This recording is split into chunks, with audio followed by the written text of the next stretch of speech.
Hey, Pardon My Take listeners, you can find every episode on Apple Podcasts and Spotify. Prime members can listen ad-free on Amazon Music.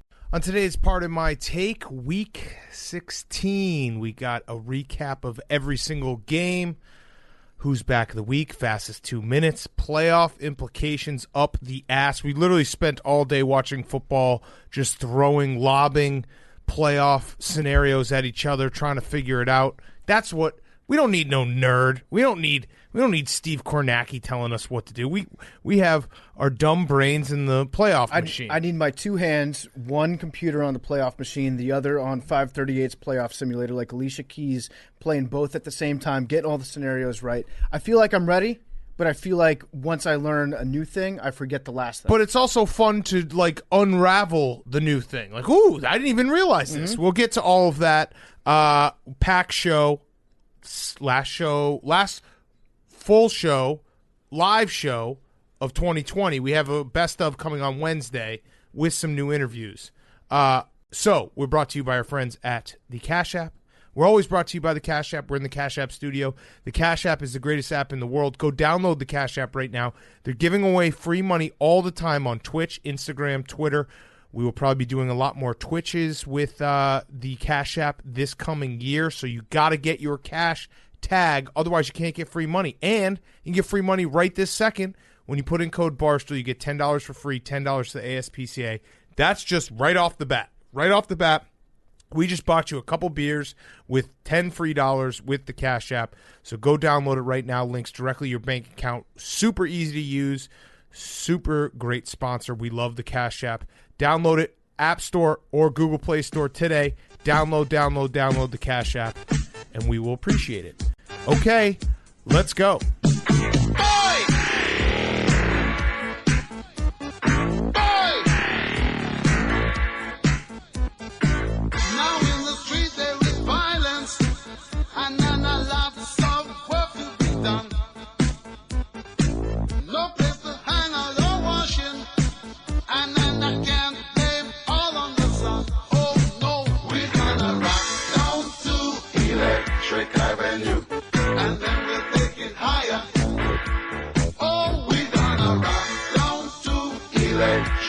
It's Pardon My Take, presented by Barstool Sports.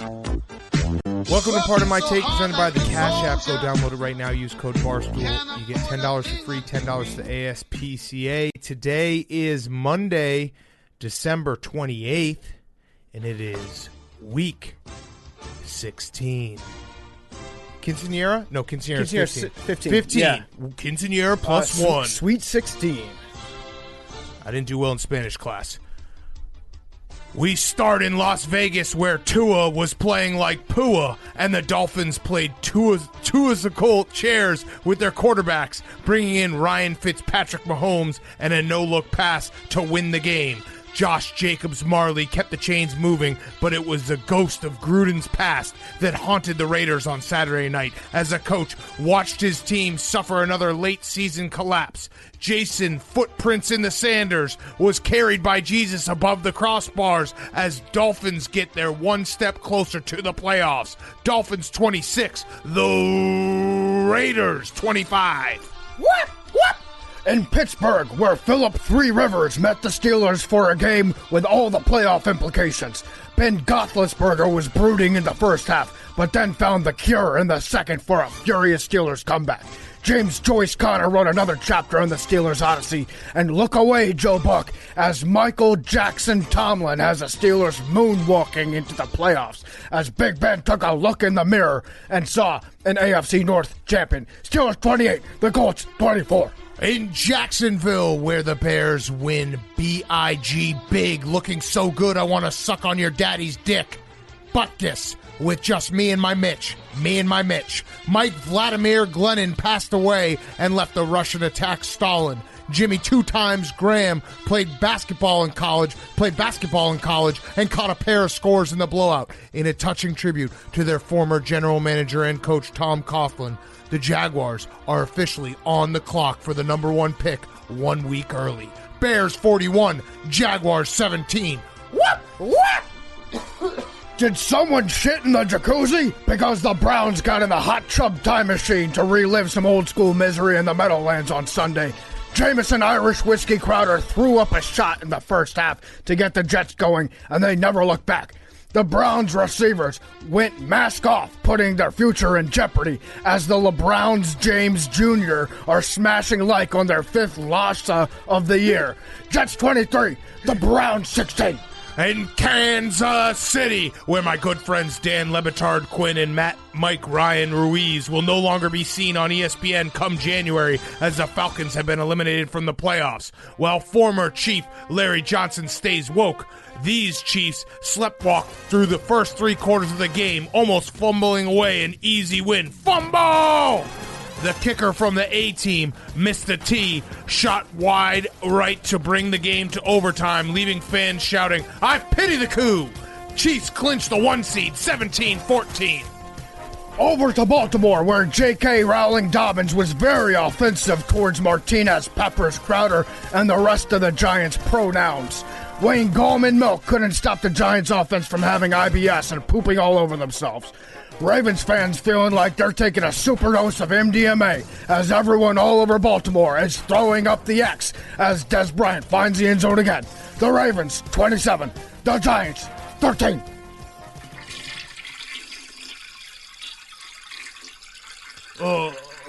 Sorry, where were we?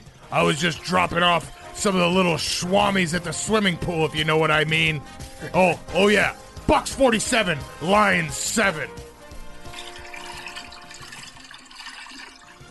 And down to Washington, where T. Dwayne Haskins was in love with a stripper, but he's unable to hit the dub. Taylor Heineke Car Care Bowl couldn't fix the football team's muffled punt, and Teddy Roosevelt Bridgewater has Washington's fans missing their cousins, or at the very least, a leader whose legs don't work. Mr. Smith, please report to Washington. The Panthers take down the football team, 20-13. Sticking in the NFC Beast, where Jalen Hurts so good, Hurts no good. And Jalen played like a Hurts rent-a-Carson Wentz as Eagles fans are confused on who they want to be their quarterback. Michael Scott McCarthy smashed a watermelon, making everyone who bet on the Eagles feel like ignorant sluts. And the Cowboys, unlike their owner, are very much alive, heading into Week 17 as Michael gallop in these guts. Fuck the Eagles secondary all afternoon long. The Cowboys a lot. The Eagles a little. Standing on a corner, Jameis Winston down in NOLA, such a fine sight to see.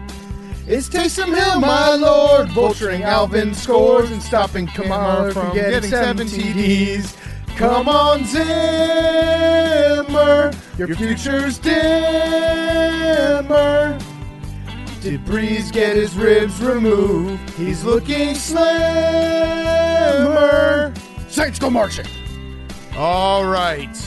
Week 16 in the books. That was the fastest 2 minutes in sports, presented by the Whoop, the fitness membership service that provides 24/7 personalized insights that makes it the perfect tool to help you train for whatever you have going on in your life. We always have our Whoops on. We see the heart rate. It is great. It tells you if you can sleep better. It tells you how to train better.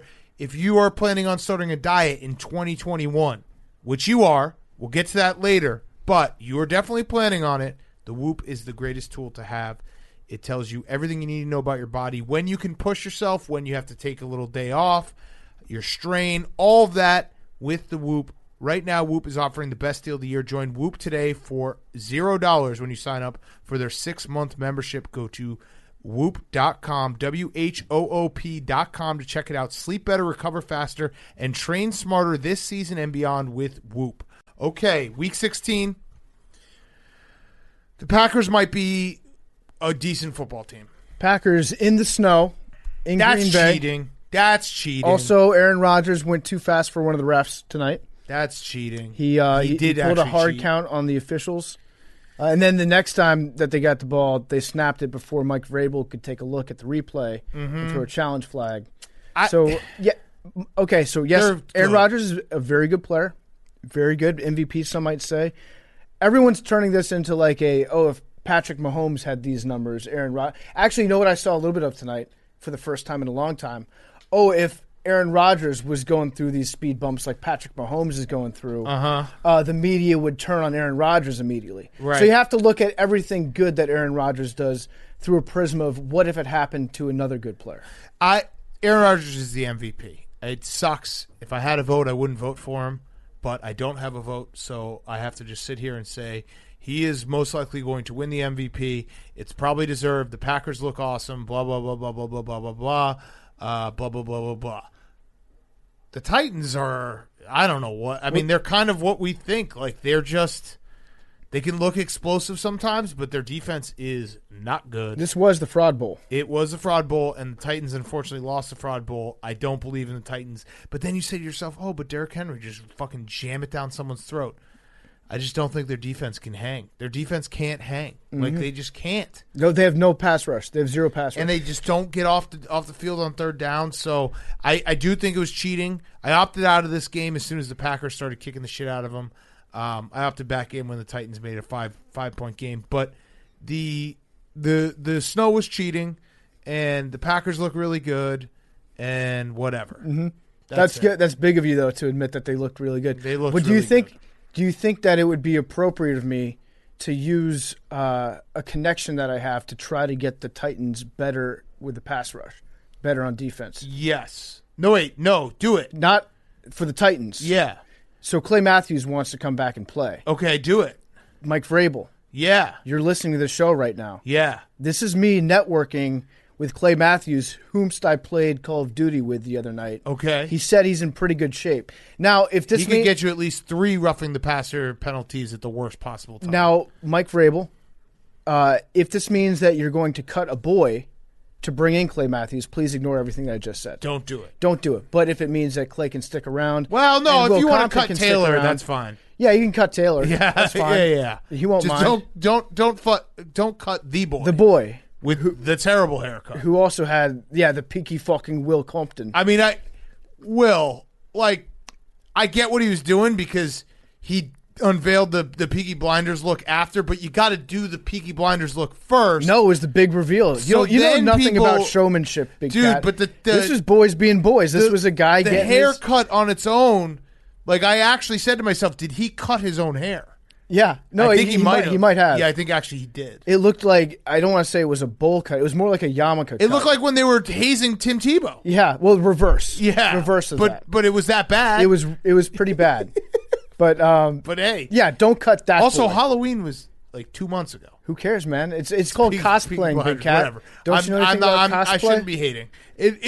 Listen, his look was the definition of tough. When I saw that, I said to myself, I saw his Instagram, I was like, damn, he looks tough. I think you're legally allowed to kill somebody if you're dressed. If you got like a pocket watch hanging out. I couldn't pull it off. It's like definitely not. You look like a bootlegger from the 20s. Yeah, no, he looked tough and real. And then I'd also like to bring, if we're talking about cheating, Devontae Adams' cleats are cheating too. Yep. Chris Collinsworth gave them the MVP. Get So actually, you know what? If you did have a vote, if this podcast had a collective MVP vote, I think right now we'd have to get behind Collinsworth. He is the Pro Football Focus guy. That's true. So I'm going to trust what he says. His yeah, the MVP. Packers are good. The Titans are not. I don't know what else to say. It'd be fun if Tractor Cito got 233 yards next week. Got 2,000. I don't think probably he's not get there. Yeah, but we have the entire week 16 board to go down. We're going to go through all of the different playoff scenarios. Read the Magic Johnson tweet one last time. Well, which one? Because you put another one out there. Oh, this is probably the one that you were talking about. That's why you don't even have to watch the games. I think Aaron Rodgers is going to win MVP this year I don't because like that he and the one. Packers have been dominate all season from start to finish. Plus one. Patrick Mahomes. Oh, there he goes, talking about Patrick Mahomes. And the Chiefs. The other one. Do the other one. With the Packers having home field advantage in the playoffs, they will be tough to beat because of the cold weather and the snow! Exclamation point. That was the exact moment that I was worried about the Packers making a deep run. Yeah, they're going to be tough. As soon as Magic Johnson has figured out the key to the Packers' success, and he just lets it out there like that, and I'm like, fuck. It's amazing because I've spent like all day today going over all the playoff pictures and all the scenarios, and the more I learn about it, the less I know about it. It's like the universe or vagina. And when Magic Johnson just comes out and he just spills the beans like that, it's like it was that easy all along. Yeah. I've been reporting this for 6 years. He just tweeted it. Mm-hmm. Isn't that, what was that? Yeah, that was Was that about one of the Trumps? Yeah, that was one of the times. And he tweeted it. Yeah, that was one of the first times that Donald Trump was definitely not going to be president anymore. Back in 2016. Oh, he just went and tweeted it. All right, let's get to the rest of the Week 16 slate. We're going back in time all the way to Christmas Day. Vikings 33, Saints 52. Whew. It never even felt that close. No. When you said that the Vikings scored how many points? 33. You see, if you had asked me offhand how many they scored on Christmas Day, I would have said 10 points. The quote of the game was in the first quarter, I want to say it was. Troy Aikman just straight up said this Vikings defense isn't really good. Yeah. So when you have an announcer just admit that straight up, you know it's going to be a long day for them. And Alvin Kamara, 6 touchdowns. I started him, or I was going up against him in 19 of my 24 fantasy championships. That's brutal. Was so bad, PFD. Ruined my Christmas. But yeah, the Saints, this is the Saints recipe. Mm-hmm. And I know, obviously, the Vikings defense is that bad, so you can't be hey, just score 7 rushing touchdowns, right? Because Taysom Hill had one. He got 6. Taysom Hill came in, pulled 1 away. And that's one of those situations where when you're watching the game, you know that Sean Payton is trying to get somebody paid with that touchdown. Yep. He's a big, I can see why players want to go play for him because he's his own little mint down there. He's his own little bank where if he knows that one of his guys is standing to get some sort of incentive in his contract, Sean Payton will get that guy paid. Oh, and yeah. His owner's up in the booth God damn it, Sean did it again. Cost me another $500,000. But yeah, Sean Payton, it was weird when he put Taysom Hill in for that touchdown, but then he made it up to everybody. But I wanted a little reward for watching that game. Give me a little bit of history, Sean Payton. Right. Let me see some guy get 7 touchdowns on Christmas Day. There should be a Christmas Day football game every single year. I know that's impossible because Christmas, unlike Blake Bortles, it does move around in the calendar. Uh-huh. Not the date, well, but the day. We had a game on every single day of the week this year. Yeah, it was great. But so it was great to have, especially because there was a lot of blowouts in the NBA. But the Saints, I'm an old record. I'm beating the dead horse. I don't want to get too far into it, but I still beve that Drew Brees is what holds back this team. He definitely looks limited. He had nice stats, healthy. A lot of yards. But in the first half, he had a couple throws. He had, what he had? The head scratchers. The head scratchers. He's got the head scratchers. And the Saints are a really, really good football team. It's just, and I'm not saying Drew Brees can't just have a month where he throws back time, takes a couple shots, and all of a sudden he's back to old Drew Brees. Mm-hmm. But it feels like we're just heading on a collision course to a big game where Drew Brees needs to make 5 to 6 huge throws, and it's just not exactly the same as it used to be. If the Saints can play against those Vikings, then yes, they will win every single game because Mike Zimmer was just on the sidelines hating his football team. Oh. He usually reserves that sort of hate for his quarterbacks, really. But Troy Aikman's hate of the Vikings defense is something Troy Aikman usually reserves towards Doug Gottlieb, right, or Skip Bayless firing off at the hip about something. But they're a really, really stinky defense, really bad defense, and Dan Bailey's still employed. I don't know why, still missing kicks. But yeah, the Saints are really, really good. The Saints are really, really good. I mean, we can go through this because we're going to go through all of our playoff scenarios, but I absolutely put the Saints in Super Bowl contender. Yeah, tranche.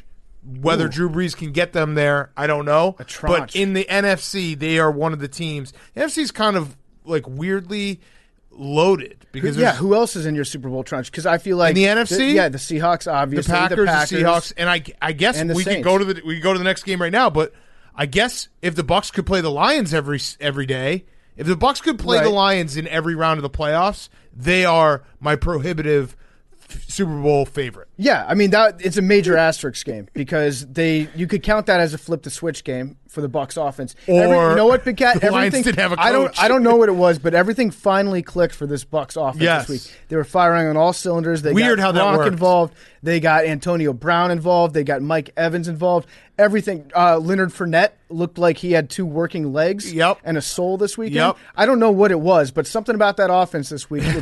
Matt Patricia must have been sitting at home just firing up his own little Old Takes Exposed Twitter account, just retweeting everybody that was talking shit about his defense earlier in the year. Because say what you want about Matt Patricia, and I will, and I'll continue to do so in the future. But at least he was a coach on defense. Well, they didn't have coaches. Yeah, no one coached the team. They didn't actually have coaches. We had two weird COVID situations, the Browns wide receiver corps and the Lions coaches. They had, who was it, Evan Rothstein, and there was someone else who was coaching that was like, what? What is going on right now? I was shocked to learn that the Lions had coaches. It was kind of like a choose-your-own adventure. Like, what would happen if you had to coach an NFL team? Right. Well, you'd lose 47-7, and the only touchdown would be a kick return. Yeah, well, at least we got to see like a little Mizzou off at the end. We got Chase Daniels. And Blaine Train. And Chase Daniels he's not meant to be playing. He's meant to just be chilling. You pay Chase Daniels $6 million a year to be a good dude, like right. a fun guy to hang out with in the locker room. He's a locker room guy. Yeah, and not to like mess up the chemistry of the team. You don't pay Chase Daniels $6 million to go out on the field and play against the Bucs. No, you don't. So my question to you is, Bruce Arians did the right thing by benching Tom Brady at halftime. Tom Brady had 22 for 27, 348 yards, 4 touchdowns in one half of football. They were just scoring whenever they wanted. We even had Robot Gronk, which was fucking sick. Mm-hmm. I think it's actually more insulting to bench your quarterback at halftime than less insulting. Like, it is the right thing to do in sportsmanship and be like, hey, we don't want him to get injured. We also don't want to run up the score too much, which, by the way, this over was an absolute travesty. If you had this over, I apologize. That was just 2 overs in that stadium in 2 weeks. The MAC championship game and this game, where it was 2 extra points missed and also a field goal. When a team scores 47, the over should hit. Mm-hmm. That should be in law. Like, if I were president, I'd make that a law. If a team scores 47 in the NFL, the over hits no matter what. Well, why not take out some of your defensive stars, too? Yeah. Like, be consistent on both sides of the ball. Be like, hey, if you're still watching, at least I'm going to treat you to a few points. Right. But don't you think it is, like, it's sneaky more insulting to be like, hey, we don't need our starting quarterback for an entire half of this game? Yeah, absolutely. And as a viewer, I tuned in to watch Tom Brady play. I've seen Blaine Gabbert play. The Blaine train was electric. His first pass was a touchdown pass. Yeah. I think that my biggest takeaway from this game is kind of like, it's gone along with the story of the Lions season, which is I feel bad for Matthew Stafford. Yep. He got hurt again. He's a tough guy. And I'm just spending most of my energy when it comes to the Lions thinking about where I'd like to see Matt Stafford go. Like, a list of teams that Matt Stafford could not turn into a contender. All of them can make a contender. It's pretty much the Lions and the Falcons, because no one can really work magic with the Falcons. But maybe the Jets. But the Jets are 2-0 and the Jets are the hottest team in the NFL right now. Yeah. But yeah, I feel like Matt Stafford next year, I want to see him go somewhere fun.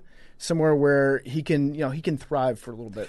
But the problem with Matt Stafford is he did sign that long-term deal with Detroit. I don't know how many years he has left, and I kind of respect that. Like, I know some people be like, well, he's not a winner because he signed on to be with this terrible organization.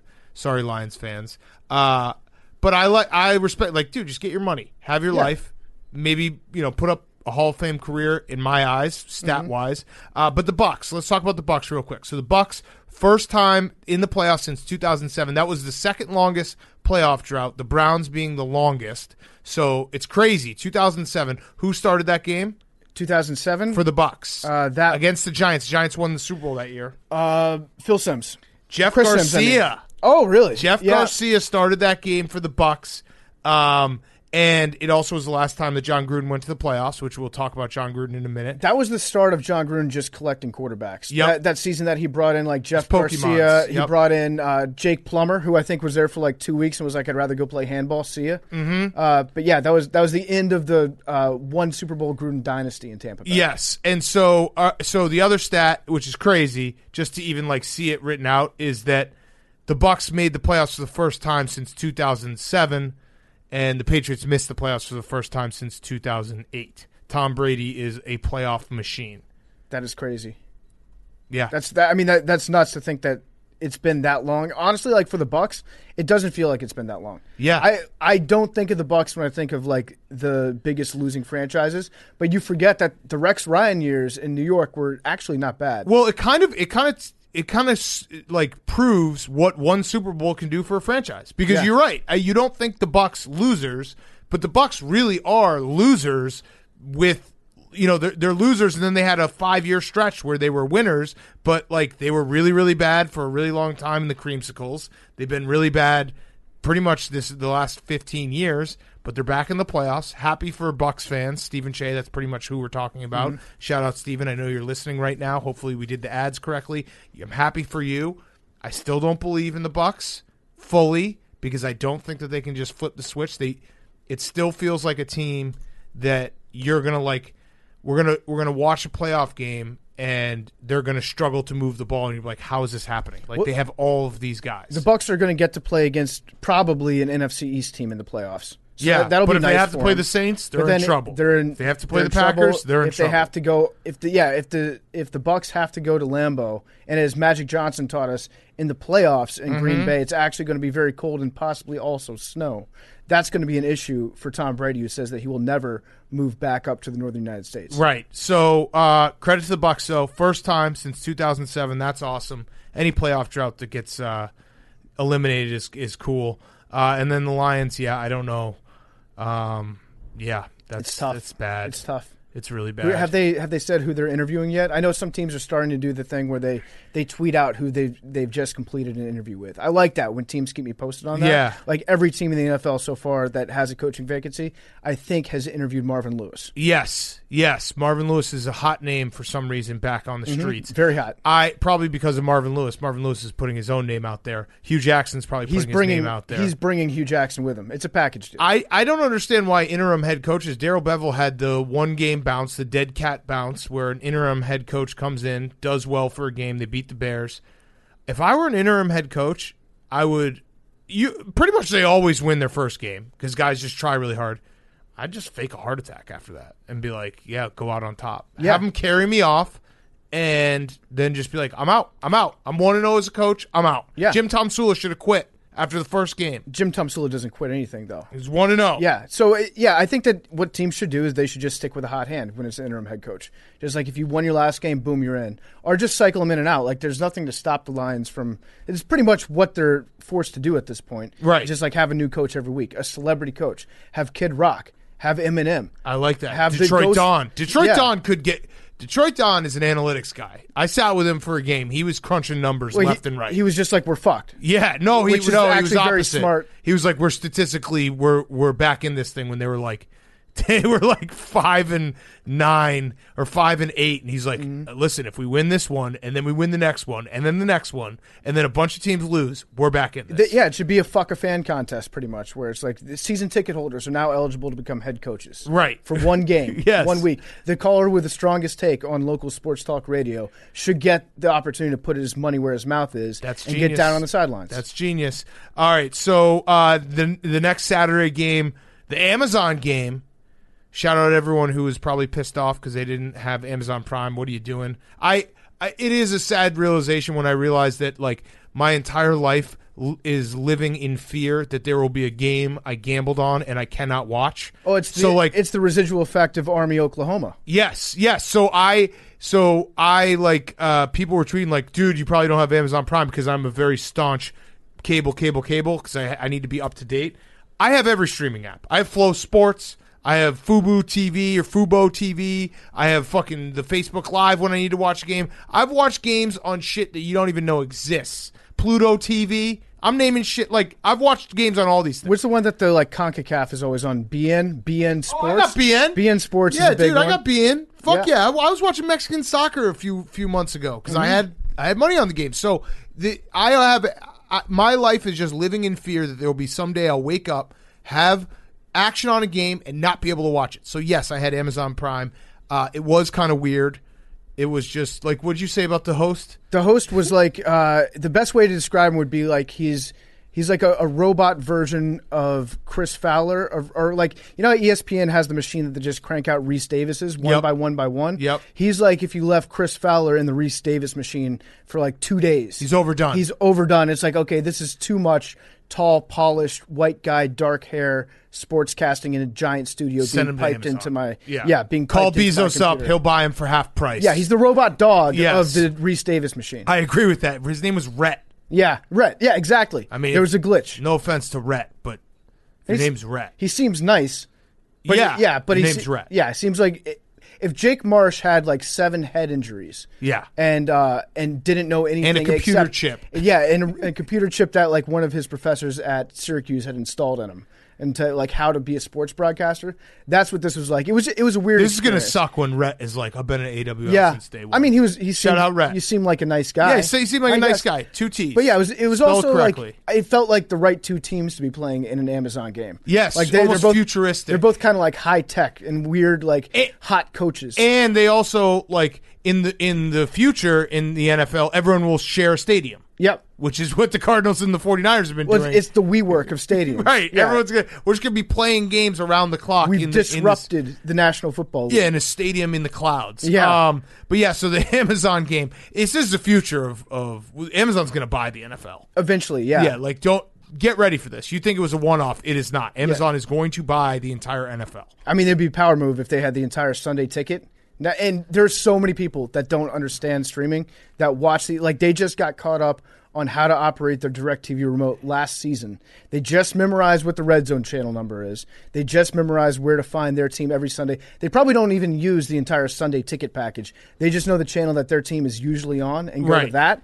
They're going to be so confused when everything is streaming. Yes. Oh, yes. Very, very confused. All right, so this game, though. George Kittle's back. I fucking love George Kittle. The hot mic when he said, I fucking love the Bears. This game was big for the Bears' playoff destiny. Let's talk, though, real quick about Cliff Kingsbury. Yep. Cliff Kingsbury. Are we sure he's good? No, we're not. I think we've established that I don't think he is good at all. Actually, I am sure that he's not good. It's kind of amazing when you look back at Cliff Kingsbury's entire resume and you realize, like, oh, attractive people do really run this world. Like, if you are a good-looking guy and you can walk into, or a girl, and you can walk into a meeting and wow someone, you can fail upwards all the way. Cliff Kingsbury was 35-40 as a head coach at Texas Tech. Uh-huh. He had 2 winning seasons out of 6. He was 19-35 in conference. And now you're probably saying, hey, Big Cat, like, okay, Texas Tech's hard to win at. Well, Mike Leach had 10 straight winnings. Another seasons. Very good-looking guy. Tommy Tuberville went 20-17 at Texas Tech. I personally went 9-3, 7-2 in conference. Not to brag. Baylor game, ate a little bit of a weed brownie, whatever. Shit happens. Okay, so the Cliff Kingsbury, like, he's never been good. No, I don't get it. No, it was very bizarre when they hired him, and he was never like. He was interviewed to be a coordinator, I think, a couple years ago, right? Yes. At the NFL. No, he had a job as USC offensive coordinator, and then they hired him. Right. His interviewing or his NFL experience comes from like doing one interview to be the offensive coordinator for an NFL team. Right. That's his experience in the NFL. Then he comes to the league. He hasn't really won where he's been at, and this is honestly kind of what I expect. But I feel like the main reason that I don't like the Cardinals is because they don't fit into what my identity of the Cardinals should be with Cliff Kingsbury. Like, their defense is too good. Vance Joseph's done a great job. Right, Vance Joseph has kept them alive. But what I'm saying is, like, I think I would appreciate Cliff Kingsbury more if their defense kind of stunk and they were just in shootouts all the time, and it reminded me of a Big 12 game. Right. So if they were giving up like 35 points a game, but their defense is like top 15, I think, top 12. So it doesn't really jive with that identity that I have where I'm like, okay, I'm going to tune into a Cardinals game and it's just going to be a points fest. Right. And so Cliff Kingsbury, not very good. The Cardinals needed this game. And on the other side of the sideline, Kyle Shanahan is incredible. Kyle Shanahan is winning games with backups. CJ Beathard, who Billy said had swag, I'll give him that. I was wrong. He was right. Because I just needed the Niners to win. Again, shout out George Kittle. Jeff Wilson was like their third string running back. And I like Robert Saleh. It is Robert Saleh season. Everyone's going to be talking about him. But that guy put Cliff Kingsbury in a fucking box. Dude, and I'll tell you who the real MVP of this game was Robert Saleh's holdback guy. Yeah. There were a couple instances where he got out on the field like 20, 30 yards and just got dragged backwards like he was on a bungee cord. Like he was trying to do some wind sprints with a parachute on his back. It was amazing. And again, we're not like geniuses, football geniuses. We're just very good looking and fail upwards. Right, exactly. But it just feels like when you have Kyler Murray and DeAndre Hopkins, your offense should win games against the 49ers who have nothing to play for and a bunch of backups. Yeah, well, DeAndre Hopkins, I like how it's got to be Cliff Kingsbury who's leaking out like DeAndre Hopkins is not putting in the effort at practice that's necessary. Right. Which is why we're not passing the ball. I think DeAndre Hopkins is one of maybe like 3 or 4 players in the NFL that you don't really need a super high level of effort from him in practice because whatever, it's like Devontae Adams' cleats, DeAndre Hopkins' hands, there's something weird about them that just makes them so much better than everybody else that plays that position. Agreed. All right, so anything else on this game?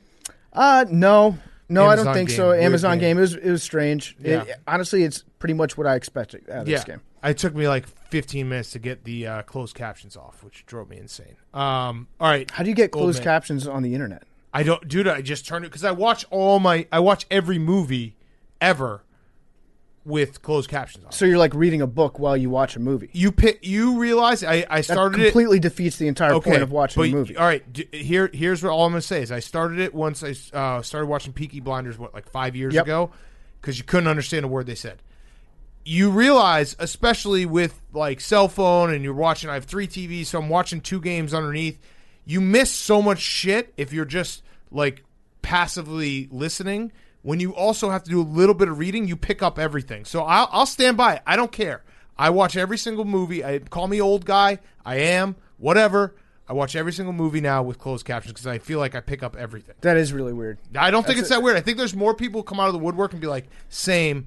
And, I mean, again, I'm not like young. I didn't do this when I was 23. I'm about to be 36. I think it's too many words for football. Football is a story. Well, no, obviously I didn't do it for pictures. football. I turned it off for football. Yeah, but it was on because of the movies. You have to turn it off Amazon and on. Prime. Well, it's the only time I'm Eventually watching a game on football. You'll forget how to turn it off, and then you'll have to call over like your younger neighbor to see if they can operate your TV for you. I tried, and then I realized there was just a CC button. But yeah, no, I had it on for movies. The only time I watch a football game on Amazon is once a year until Amazon buys the whole thing. And then, yeah, back to movies. All right, Dolphins Raiders, Saturday night. Fitzmagic. What a fucking... That game was so boring, and then Ryan Fitzpatrick came in, and it just... Everything changed. And, like, both sides. Something about him makes everything more fun and awesome, and it was chaotic and crazy, and I don't know what they do with Tua, but I have a quote for you from John Gruden. So John Gruden was criticized for the end of the game situation where they don't score a touchdown. They leave Ryan Fitzpatrick like 15 seconds. I have no problem with it because like you need basically what happened to happen. A crazy play and a face mask. Otherwise, you're giving him, I don't know, like 45 seconds. I don't have a problem with it, but I know who does have a problem with it in retrospect is John Gruden. Well, no, he doesn't. Actually, he doesn't. His quote, no, because I actually agree with John Gruden. It's damned if you do, damned if you don't, because they scored too early against the Chiefs, and Patrick Mahomes killed them. So here's the part where John Gruden is like fucked in the head. His decision-making is right there. He essentially compared Ryan Fitzpatrick to Patrick Mahomes. He said, we did that against Kansas City, honestly. We scored with 1:15 left, and Mahomes went down and beat us. I didn't want Fitzpatrick to have the ball. He's a gunslinger. He's hot. That's all I can say. Yeah. So he's just putting Ryan Fitzpatrick and Patrick Mahomes, he's basically saying they're the same guy. Okay, but if you score a touchdown, then you take the field goal. You take that off the table. What do you mean? So right. But it's another 45 seconds. Yeah, but he's saying he did. He is right. He did the opposite earlier in the year, and it burned him that way. I agree with what he said right there, but I bet you anything John Gruden will never take another knee in that situation again. But he lost doing it the other way. So that's how John Gruden operates, is like he learns his most recent lesson. So he's using the lesson that he learned from the Chiefs against the Dolphins. Next time this happens to him, he's going to be using the lesson that he learned against the Dolphins against the next person. Probably right. He's going to score a touchdown. He's going to be sick to himself driving laps around Allegiant Stadium at night like he just beat the Chiefs, but he's just going to be like pounding the steering wheel, listening to Radar Love and being like, God damn it, I didn't play football. I wasn't true to myself. I should have scored a touchdown instead of kicking a field goal. I agree with you there, and I think that John Gruden, like that decision, I have no problem with. Let's talk about everything else, John Gruden. Like his offense was 0 for 10 on third down. They were 1 for 4 touchdowns in red zone. He has now had 2 teams, back-to-back years, start 6-4, lose 4 out of 5. Yeah, 2 times. I think back-to-back years. I think we warned you about this like a month and a half ago, right before this started. Like, John Gruden, I feel like he is a coach where at the start of the year, right after training camp, first of all, you're happy that he hasn't killed you during training camp. He's doing the knock if you're with me. He's doing the knock on wood if you're with me. He's doing that weird dance in the locker room where he does like the Macarena. Yep. And then after about a couple months, you're like, God damn, is this guy actually, is he serious? This is what he's like all the time? Right. Like all the time? And then you start to get like a little worn down. Plus, you've got Derek Carr, who is like a Theon Greyjoy, the way that I feel bad for Derek Carr. I feel like every time something good happens to him, he gets his guts ripped out or his nuts chopped off the very next week, and something bad happens to him. He's kind of in my Ryan Tannehill, your thing with Ryan Tannehill, where it's like Derek Carr could play great, and I'll still be like, but it's Derek Carr. Yeah, it's Derek Carr, and eventually it won't work out. But so the John Gruden, so like I said, 4 out of 5, 2 years in a row down the stretch. He's 63-80 since his Super Bowl win. I don't understand. Like, why doesn't he get? It's just because everyone likes him. It's crazy that he doesn't get any criticism for like this team. Everyone was talking about the Raiders being like, oh, watch out for the Raiders. Watch out for the Raiders. They got a lot of pieces. Their defense isn't great, but they got a lot of pieces on offense. Well, John Gruden's job is the offense. The best thing that happened to John Gruden was getting replaced by Jason Witten when he left the booth, because then everybody was like, man, I really miss John Gruden. He knew what he was talking about when it came to football. Yeah. And also, every time he throws a Spider 2Y banana out there, it's just fun to say. Yes. And then it reminds us of Gruden. So yes. we like that, and we like him as a personality. Would I want him coaching my football team for $10 million a year? Probably not. Probably not. But going back to Fitzpatrick for a second, I actually think that Ryan Fitzpatrick should be in the Hall of Fame. Yeah. I think he should be a Hall of Famer. He's that memorable. Not just because the bust would be legendary with the beard in it, but because like he's provided so many great memories and so many weird things have happened in and around Ryan Fitzpatrick's body. So he could be like, okay, if he doesn't have the stats to get you there, we put in contributors to the game every year. Right. He should, if he's not a player, he should be a contributor to the game and get into the NFL. Absolutely. He I don't know what they do with Tua. It's very odd that you've benched your starting quarterback who you drafted 5th overall twice now in like a month and a half, and Brian Flores is still like, yeah, Tua's our starter until we need to win the game, and then Ryan Fitzpatrick is coming into play. And it like I was seeing some Dolphins fans make excuses for Tua, and obviously he's young. I'm not going to give up on him because of just this year, but it's crazy how much better the offense looks when he is. When Fitzpatrick's in versus Tua. I think Kurt Warner was doing the game. He actually had the perfect explanation for it, that Tua is waiting for guys to get Alabama open, not NFL open. Yeah. Whereas Ryan Fitzpatrick he'll throw to guys who are fully covered. He's used to throwing to guys who are Harvard open, which is double teamed. Right. So Tua's waiting for these guys to be streaking down the field wide open. It just doesn't happen in the NFL that way.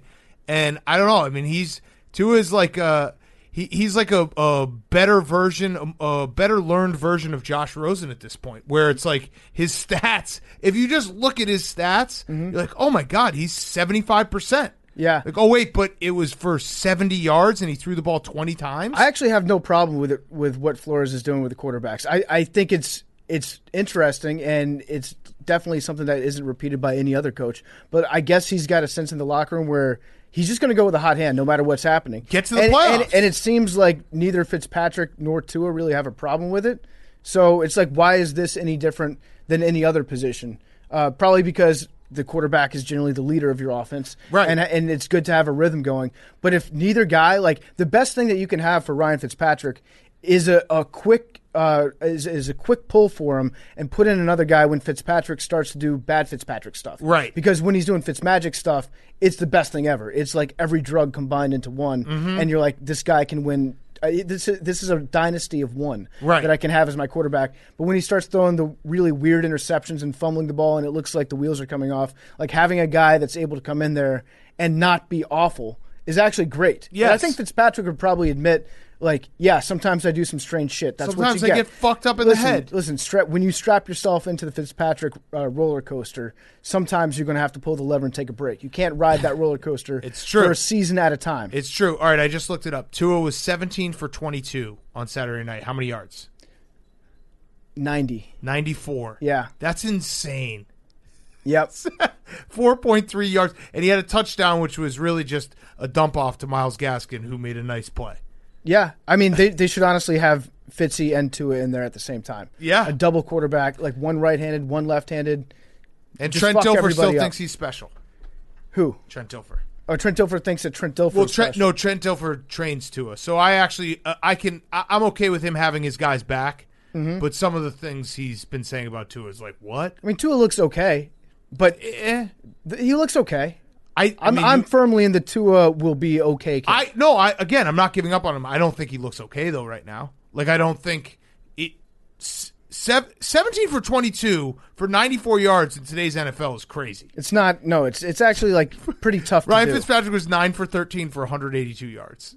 He threw it half the amount of times for double the yards. I also think that Fitz plays so much better when he's uncomfortable. That like if teams just sat back, and again I have no stats whatsoever to back any of this up, so I mean it's probably true because I'm saying it.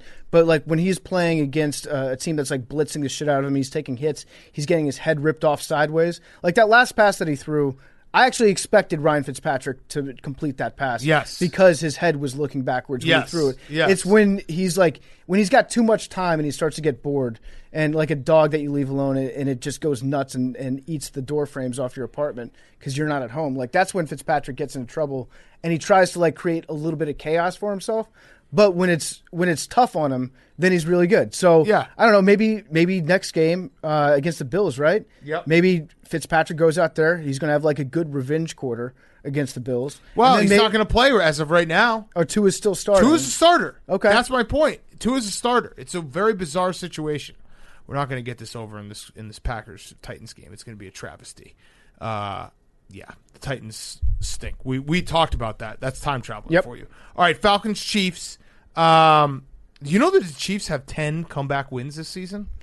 I did not. Comeback win being just that they were down at any time. They were losing at some point. But that does feel weird, right? It does, but I mean that's what they did in the playoffs last year. Thanks for coming out, Chiefs. Yeah, thanks for coming out, Chiefs. It's just crazy because they're that good, but they've been down in pretty much every single game. This game was weird because they just looked bad against the Falcons, and Patrick Mahomes did not look sharp.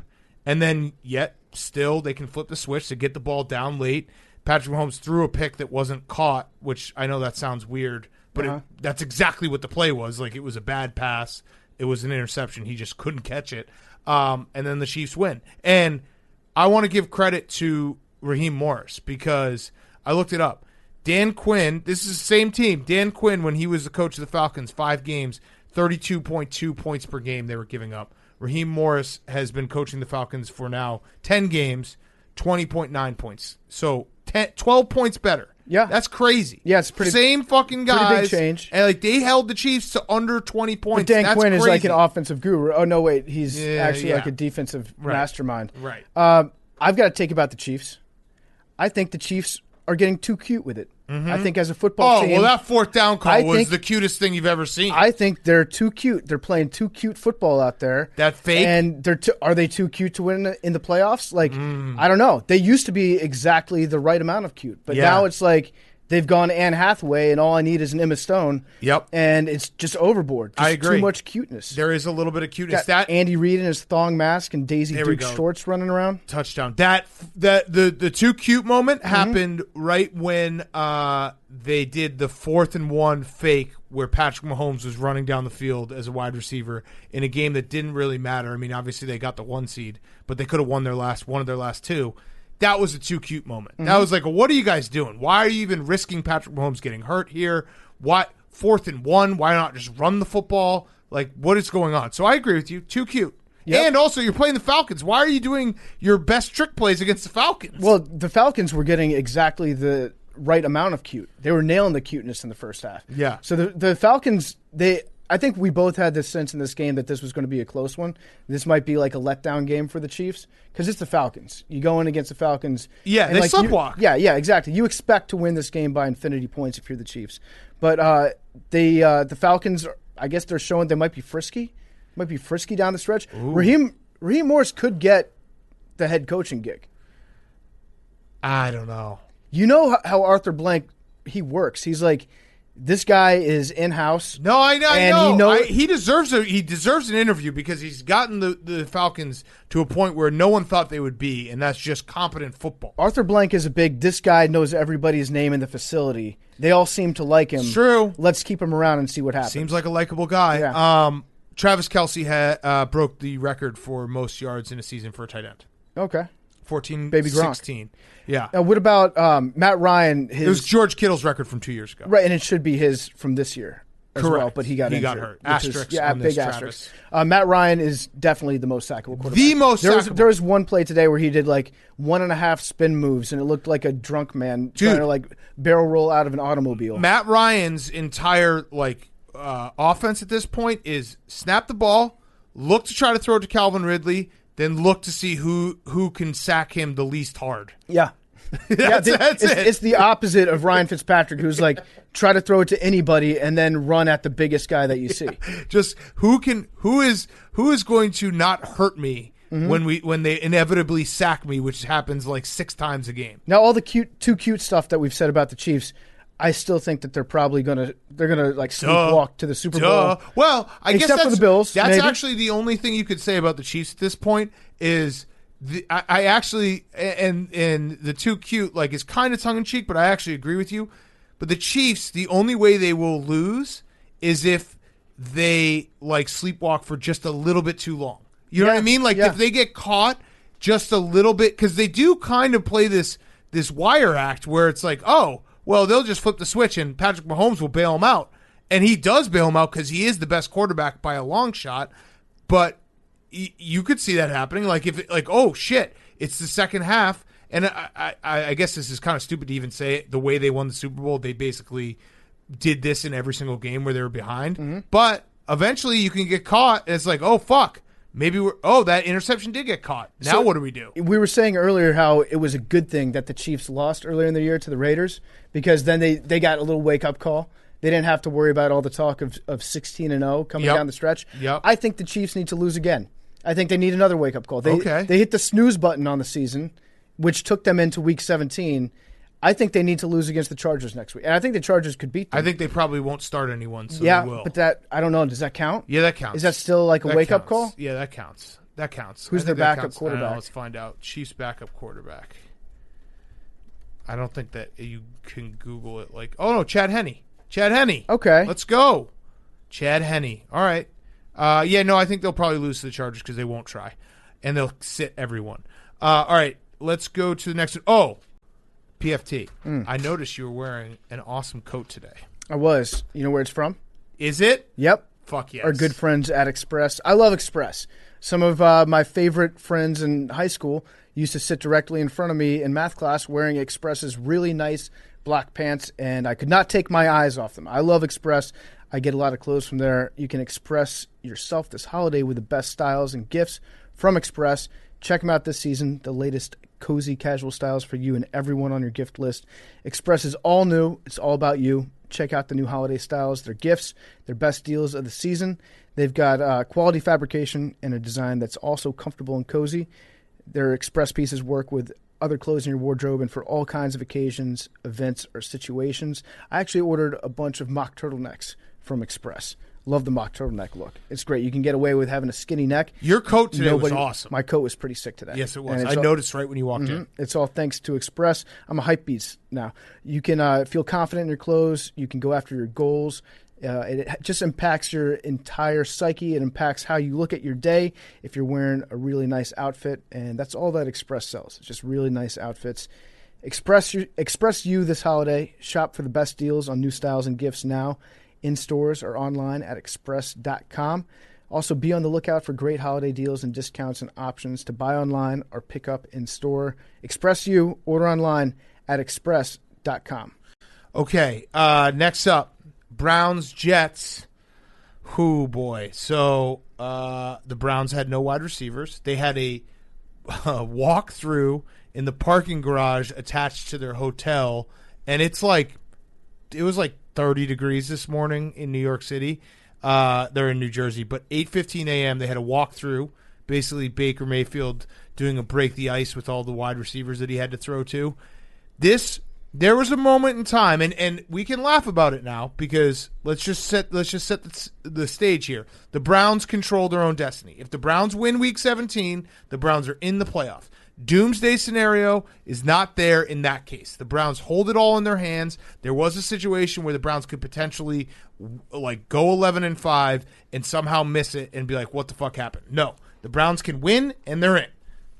There was a moment though where it was the most Browns thing ever to be losing to the Jets, to have no wide receivers, to have the Colts up big on the Steelers, and to have that 11-5 doomsday scenario be a very real possibility.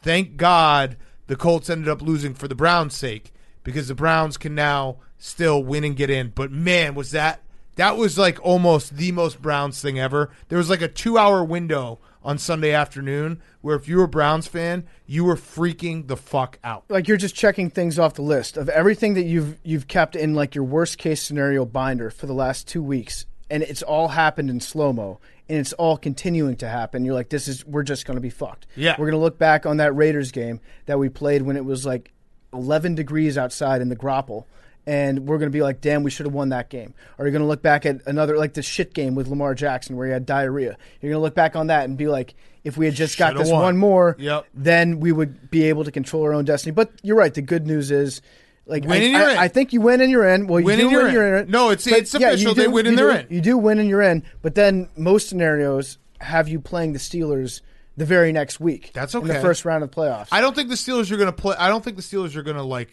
try. Oh, you don't think so? Against the Browns? I think they've had so many injuries this year. Why would they risk it? Because Big Ben is trying to get that title back that he can be the most winning quarterback at First Energy Stadium. I don't think I don't think he's going to let him. I don't think Mike Tomlin's going to let Big Ben do that. Why would you risk any injuries in Week 17 when you've kind of limped in? Like, for the Steelers, if you're from the Steelers' perspective, we could actually just do these games in tandem. The only other note I had from the Browns-Jets game is you probably should extend Adam Gase. Yes, absolutely. When he's on the sideline, it's very funny to watch Adam Gase on the sideline because much like Jason Garrett never really coached on the sideline, he was always clapping. Adam Gase is always reading a book. Yeah. He's just like he's like an old man at a baseball game keeping score. I don't know what he's writing. He's the dude from the professor from the FSU game. Yeah, sitting up in the stands reading a book in a blowout. I was going to say that's him. I was going to say he's like Johnny Moxon reading Slaughterhouse-5 inside of his playbook from Varsity Blues. But whatever he's doing, and by the way, he definitely owns what's it called, Infinite Jest. He definitely owns Infinite Jest, and it's sitting in a prominent place in his house. And he likes when people are like, "Oh, Infinite Jest." Like, yeah, I picked it up. I haven't had time recently. And I'm not saying this because I also have Infinite Jest, and I also have never read it. But yes, that's what dumb people do is they buy Infinite Jest and they display it in their homes. It's actually a genius thing. We should make a book that everyone's like, "Damn, this is a book." Like, you want to talk about a book? This is a fucking book. Like Ulysses is a book. I would say that Catch-22 is on that list. That one's short though. You can read that. No, Catch-22 is long. Oh, I'm thinking of what's the fucking Holden Caulfield? What's that? Catching the Rise on that. That one's short. It's basically every book that you said you read in high school. It's got to be over like 500 pages because no one's reading a book over 500 pages. Let's be honest. So you buy it just to have it so people can be like, whoa. And the best part about having Infinite Jest is no one's actually ever read the book. So when they come over and they see it, they know, like, they can't be like, oh, yeah, what's your favorite character from Infinite Jest? Because they also haven't read it. It's more just a mutual admiration of, like, we both consider ourselves smart people because we both possess Infinite Jest. He's got the unabridged works of William Shakespeare back there. He's got every Jane Austen novel. It's the greatest fraud book of all time. It really is. That was a genius. That was a genius move to write a book that no one actually was going to read, but everyone respected as the smart guy book. But whatever he's reading on the sideline, it's fascinating to watch him during a game, just like staring down into his own hands all game. It's worked. Listen, the Jets are hot, man. The Jets are the hottest team in football going right now. And then can you just imagine for 1 second the type of blitzes that Dr. Heat would have drawn up against a team with no wide receivers? Yes. I mean, these are like his two children going head-to-head against each other. He probably sat at home, like, doing it in his mind. Yeah, like, oh, we would have killed Big Greg. Dave. We would have actually dog. killed him. You know all his weaknesses. Yeah, but so the Browns, like, that's a toss-out game. You got everything in front of you. That game sucked, but you also got fucked by COVID. It is crazy, like the Broncos having to play with the guy off the street, the Lions having to coach with no coach or play with no coaches, rescheduling some games but not others, whatever.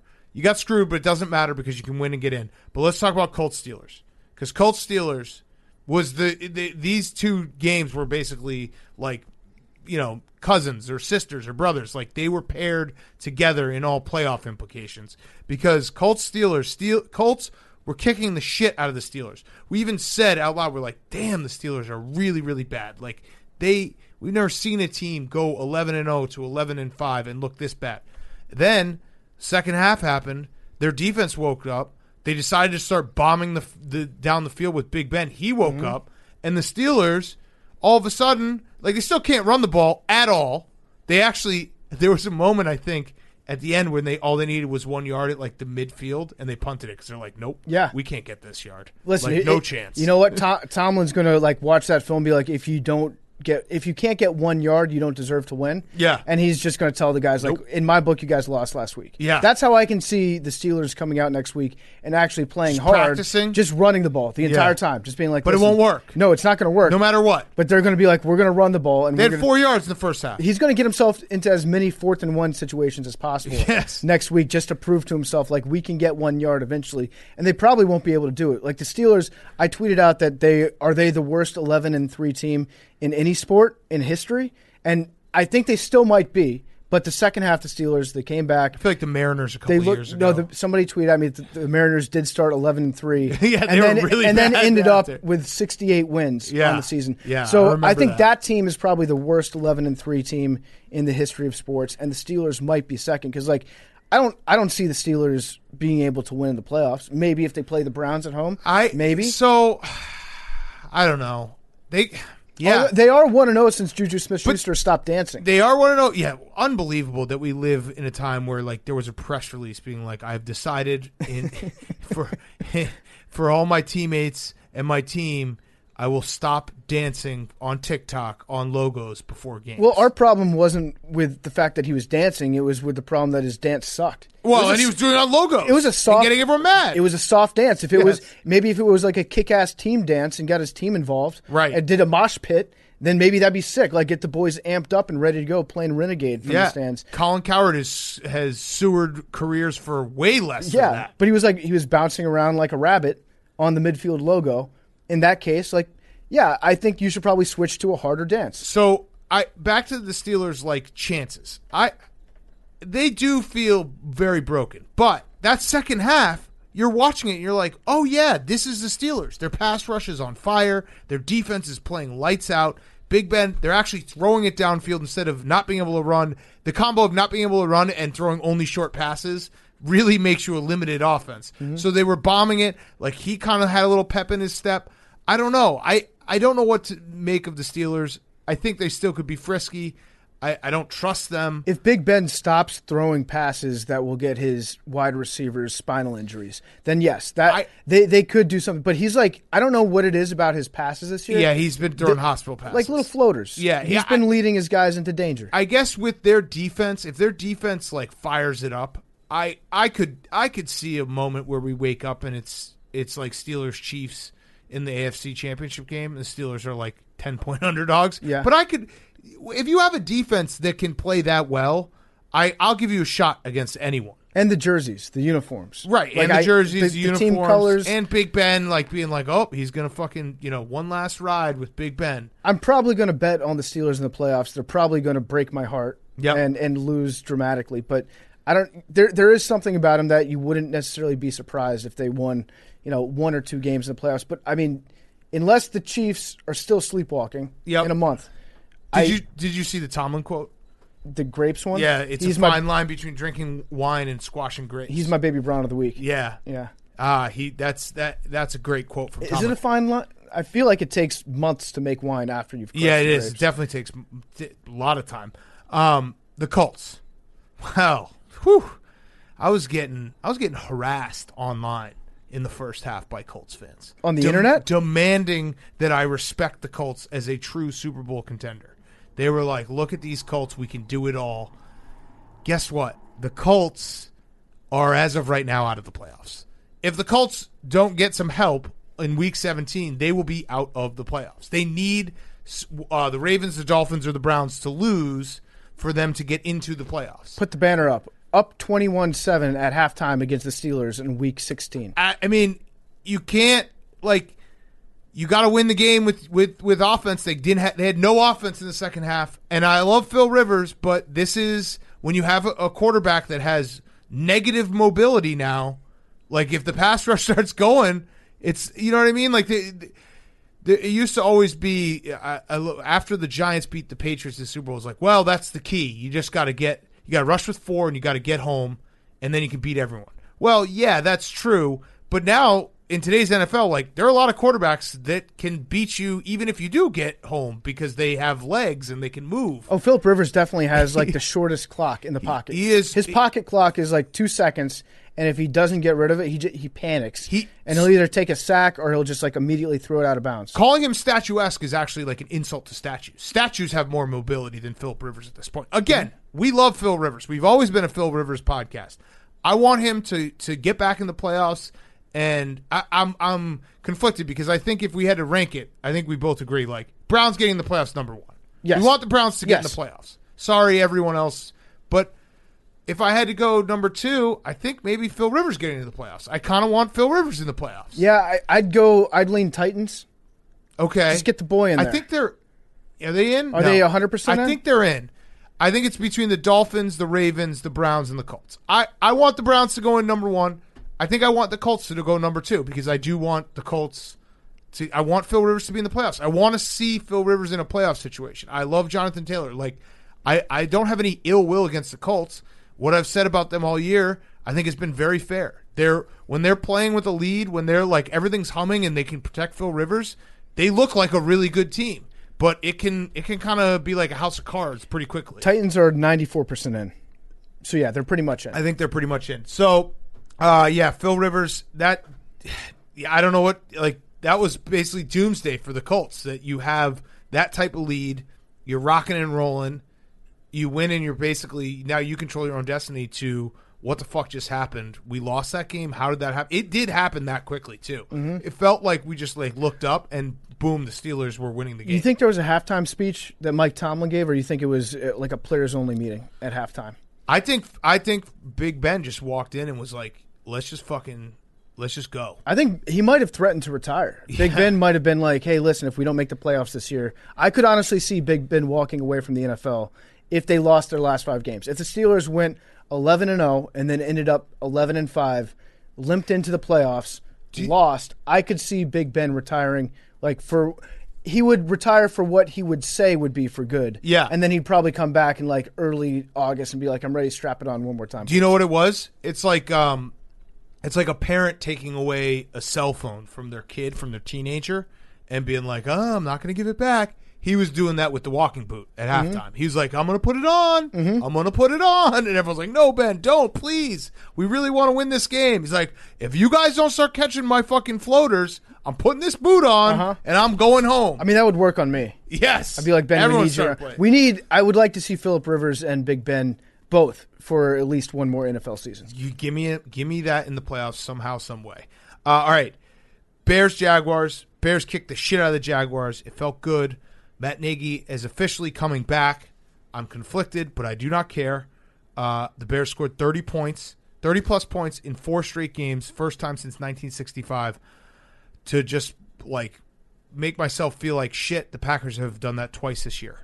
Yeah, 4-game stretches with 30-plus points. The Bears' offense is good. It's time to. Okay, we played some bad defenses. I'm realistic. It's time to face the music, and that's the fact that not only is Matt Nagy coming back, but Mitch Trubisky's going to be there next year. I don't know about that. I still don't know about that. I think Matt Nagy hates Mitch Trubisky, and I think that's more self-loathing, where he just can't vocalize that he hates himself. Matt Nagy, I'm talking about. No, you said it yourself that Matt Nagy is the most emotional coach in the NFL. He's too emotional. I bet you Matt Nagy really feels bad for what he's done to Mitch, and he looks at Mitch's failure as being like a direct reflection of him as a coach. And the only way that he can feel good about himself and finally for him to be you again is if you were to take Mitch and turn him into like an above-average quarterback, which he's been the last couple weeks. Listen, I'm taking a realistic, pragmatic approach to this Week 17 and to everything that the Bears have in front of them. I don't think Matt Nagy's a great coach. I truly don't. I mean, just the fact, I think I said this last week, but just the fact that Nick Foles started as many games as he did behind this offensive line should tell you that Matt Nagy doesn't know how to assess the quarterback situation. Mitch Trubisky is a far better quarterback in these circumstances than Nick Foles. That's just a fact. I'm happy for Mitch Trubisky. We still had an all-time Mitch Trubisky interception where I even said it out loud because it was just the two of us all day watching games, and when he turned and scrambled, this was like 5 seconds before he threw the interception. I was like, don't throw this, Mitch. Another 5 seconds went by. More guys got more covered. He found the spot on the field where there were the most amount of players and then threw it there. I've never seen that many players in one quarter of the end zone in my entire. He was playing 500. There were probably like 7 or 8 players within maybe like 5 square yards of each other, and it was 500. He was throwing up like a jackpot. Okay. And it was a bad. I don't even know what the concept of that play was because it looked like the entire design was to flow to that corner of the end zone and then have Mitch do exactly what Mitch did. It was baffling. So I'm not thrilled that Matt Nagy's coming back. It is what it is. There's nothing that you can do about it. I know the Bears are a flawed football team. They're a flawed organization. They're not a great organization. But if you told me week 1 that the Bears would be playing in a meaningful football game week 17 to get into the playoffs and be in the playoffs, I'd take it. And that's what being a fan is. I don't care about all the noise around it. I don't care about the flaws and the dysfunction and the fact that I think that they're broken going forward and they're going to have a hard time like sustaining any type of success because they don't have a quarterback. They don't have a coach I trust. All that garbage. Throw it out.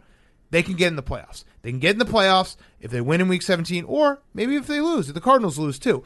But getting in the playoffs, like I know I've seen this, like, oh, well, why would you want to get in the playoffs and get the shit kicked out of you so that you get a better, a worse draft pick? What are you talking about? Being in the playoffs is all, like, that's what you root for a fan. You start the season being like, let's get into the playoffs. Get a fucking seat at the table. Right. A chip in a chair. Right. Unless you're like the Chiefs or the Saints or the Packers, and it's like, well, what purpose is there for getting into playoffs? Because it kicks ass and it makes you feel like a winner. And it makes you feel who knows? It makes you feel personally better about yourself. Crazy shit can happen. You know what sucks worse than anything is having a team that you invest an entire year or more into, and then having them not get into the playoffs, and then you're like, well, that was a wasted year. If you do get into the playoffs, you feel great. You feel great for at least a week. And then depending on how bad you get your ass kicked in the first round, then you might start to be like, once you sober up. So right now, like if we're comparing this to a night out on the town, you're on beer number like don't get coward on me. 8 or 9. I'm not talking soup, I'm talking brewskis.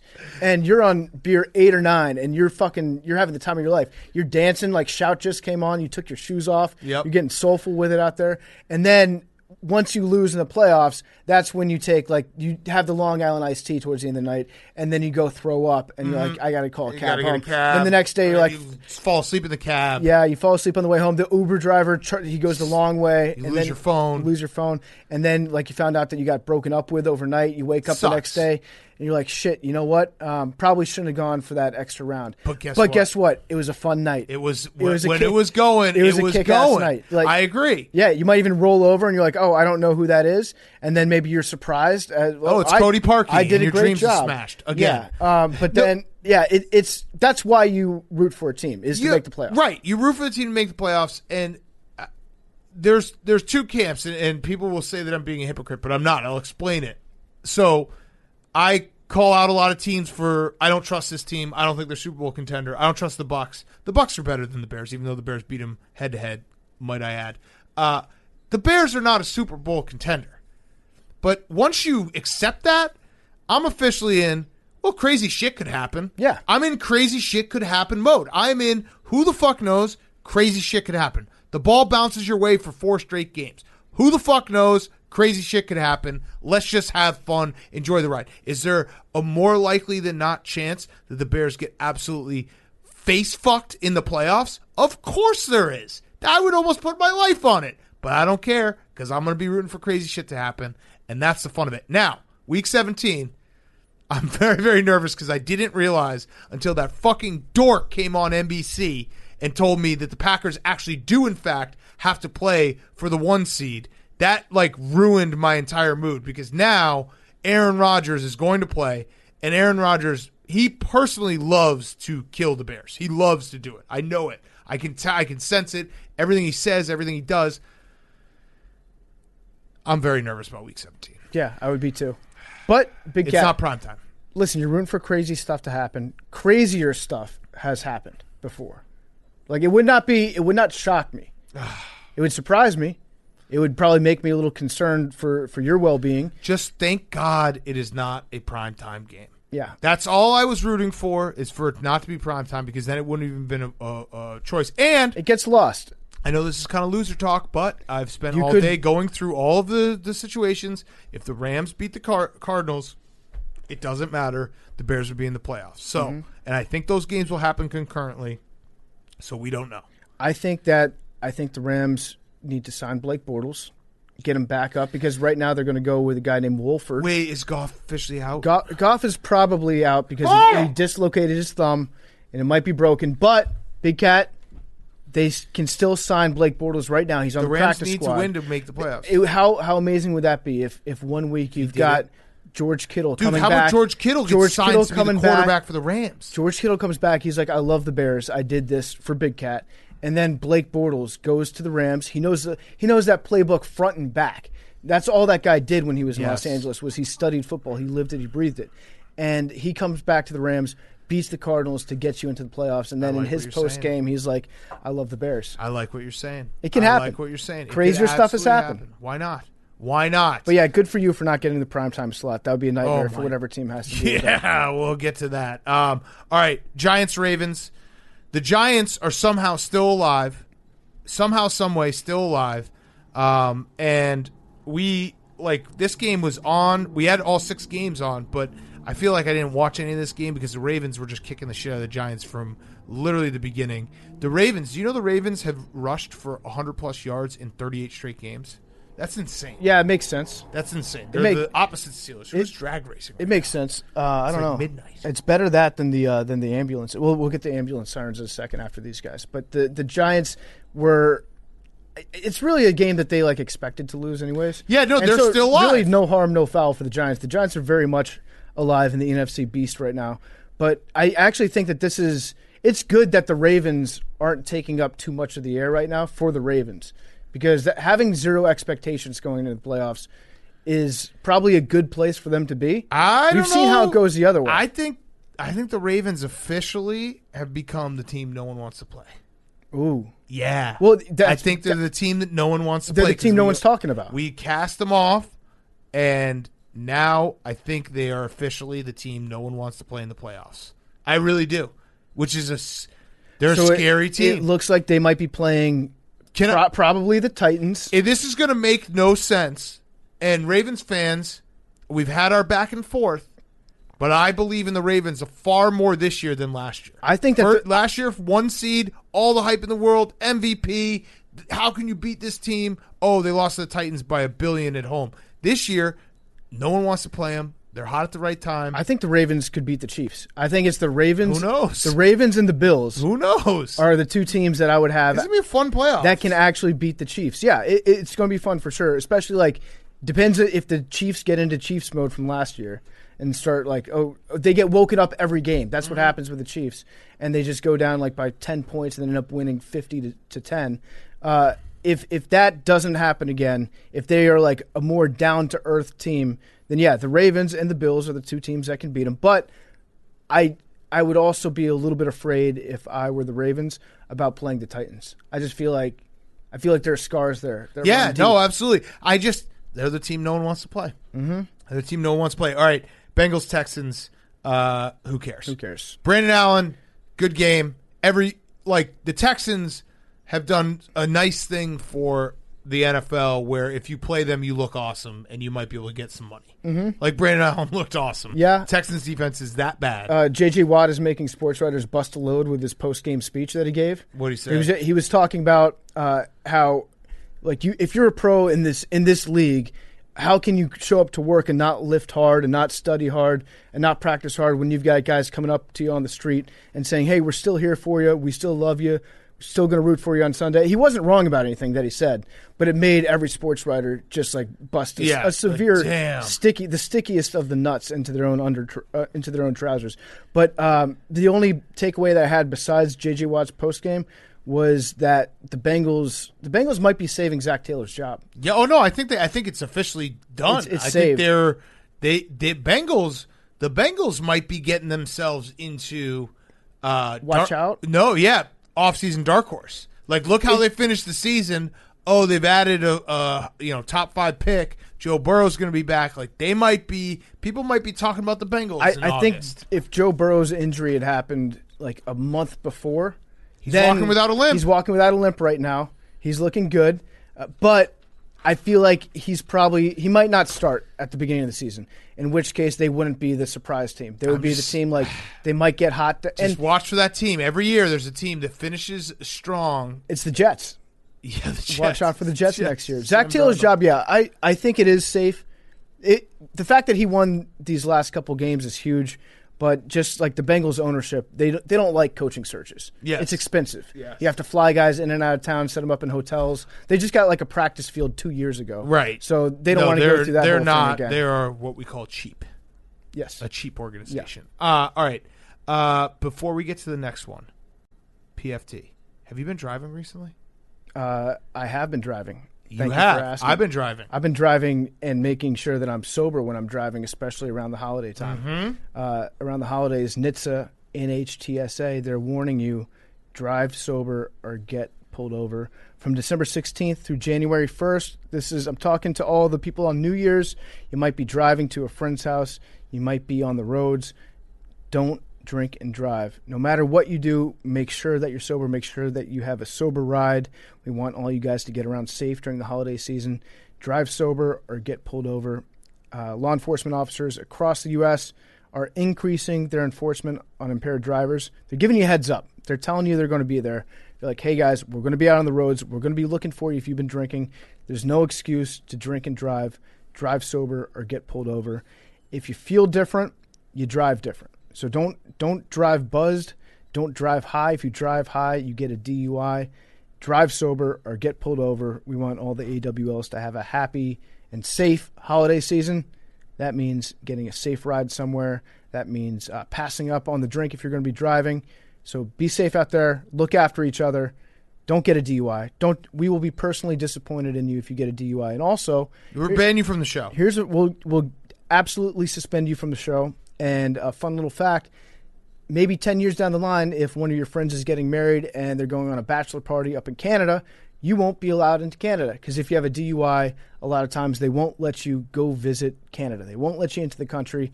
If your buddies are going to Montreal for God knows what, you might be turned away at the border. Didn't happen to me, but it happened to a friend of mine. So be safe out there, look after each other, and get home safe. Okay, next up, Broncos-Chargers. Also, who cares? Who cares about this game? Jerry Jeudy, I'm going to say something nice about Drew Lock. Jerry Jeudy fucked over Drew Lock. Jerry Judy's also an impossible name to say without sounding like you're drunk. Jerry Jeudy. Jerry Jeudy. He 15 targets, 6 catches. He dropped like a couple easy ones. Can't do that when Drew Lock is having hard enough time. Now I'm saying something mean about Drew Lock. Yeah. Having hard enough time completing passes. You can't be dropping them. And Vic Fangio's back, so I liked hearing that because I do think he's a good coach. Well, he's not a great head coach, but I think he is. We've established that. He's a great defensive head incredible coach. Defensive coach. Kind of stinks at offense. But that's okay. Kind of stinks at some of the other stuff. But I like teams giving their guys at least 3 years. I think 2 years is always a little, like, quick. Yeah. 3, you kind of know what you got. There's some times where it's the second year and like know you can tell for sure sometimes after that second year. Well, I mean that was Mark Trestman. Yeah, Mark Trestman. Definitely, you knew. You didn't want him back. Totally to, knew. Like, give him more time to implement his system. But they haven't. Unless you are at the helm of an absolute clown show, like Mark Trestman was, like Vic Fangio, they've had some injuries. They haven't been a clown show. They've been competitive in games. They haven't had any internal fighting. So, yeah, why not? Keep them for another year. Yeah, sure, bring him back. The Chargers, by the way, have put together a couple wins. The Chargers have looked like sneakily competent. Which they almost lost this game. This was a game where you looked up. I even said that out loud. I was like, what the fuck just happened? Because the Chargers were in cruise control, and then all of a sudden you look up, and they need a drive to win the game. Also, McManus had the new double doink. Yeah. He doinked. Back to back. He doinked. There was a 5-yard penalty, re-kick, doinked again. Mm-hmm. That's very rare to do. That's rare. Almost impossible to do. I said this. Off the same post, right? Yeah, I tweeted this, and you got tagged in a lot of them that I said I fucking hate all kickers on Saturday, I think. There's something about watching nonstop football for like 5 days straight where it just feels like every kick is missed. No, kickers are the worst. You just remember every kick. We're awful people. Yeah. We're terrible human beings. We think that we've got a very important job, and we get paid a lot of money to do it. If you were to make a football team, they would pay you a lot of money. And, we suck. All of us suck. Every kicker except for Justin Tucker sucks. Pretty much. And sometimes he sucks, too. Even Young Ho-Koo. Yeah. He was awesome. And then he sucked today. What was his? Young Ho-Koo? Young Wei Koo. What's Young his Wei? name? Young Wei? Bubba? Young Wei. I thought it was Young Ho. It's Young Ho. Whoa. I think I was right. I don't know. Am I pronouncing it? I know how it's spelled. I get that. Is it Young Wei? I think it's Young Wei Koo. Oh, well, I'm a phonetic speaker. You are. You're a big reader. Yeah. On closed captioning, it says Young Ho. Is it Young? It's Young Wei, I think. Well, this is why Jake can't take any days off. Mm-hmm. God damn it. That's how you say it? But yeah, the bottom line is every kicker sucks. We all suck. Occasionally, we'll kind of wake up and have a good moment, but it's just like pauses in our sucking that take you out of that focus. So I agree with you. Kickers suck. Young Wei. Oh, I guess I've been saying it wrong. My bad. My apologies. Let's see if Jake Marsh is awake. FaceTime him. Wow, if he doesn't get this right away, because, I mean, I'm an idiot. And I don't pretend. I can't fucking say Alvin Kamara's name. Is it not Kamara? It's Kamara, and I get in my own head. I'm like, don't say. Hey, how do you say the kicker from Atlanta's name? Young Wei. Okay, I say Young Ho. So agree to disagree. Yeah, it's definitely Young Wei. Yeah, but I say Young Ho, so agree to disagree. Agree to disagree. Okay. How do you say the running back for the Chiefs? Clyde Edwards-Helaire. Okay, nice. All right, thanks, Jake.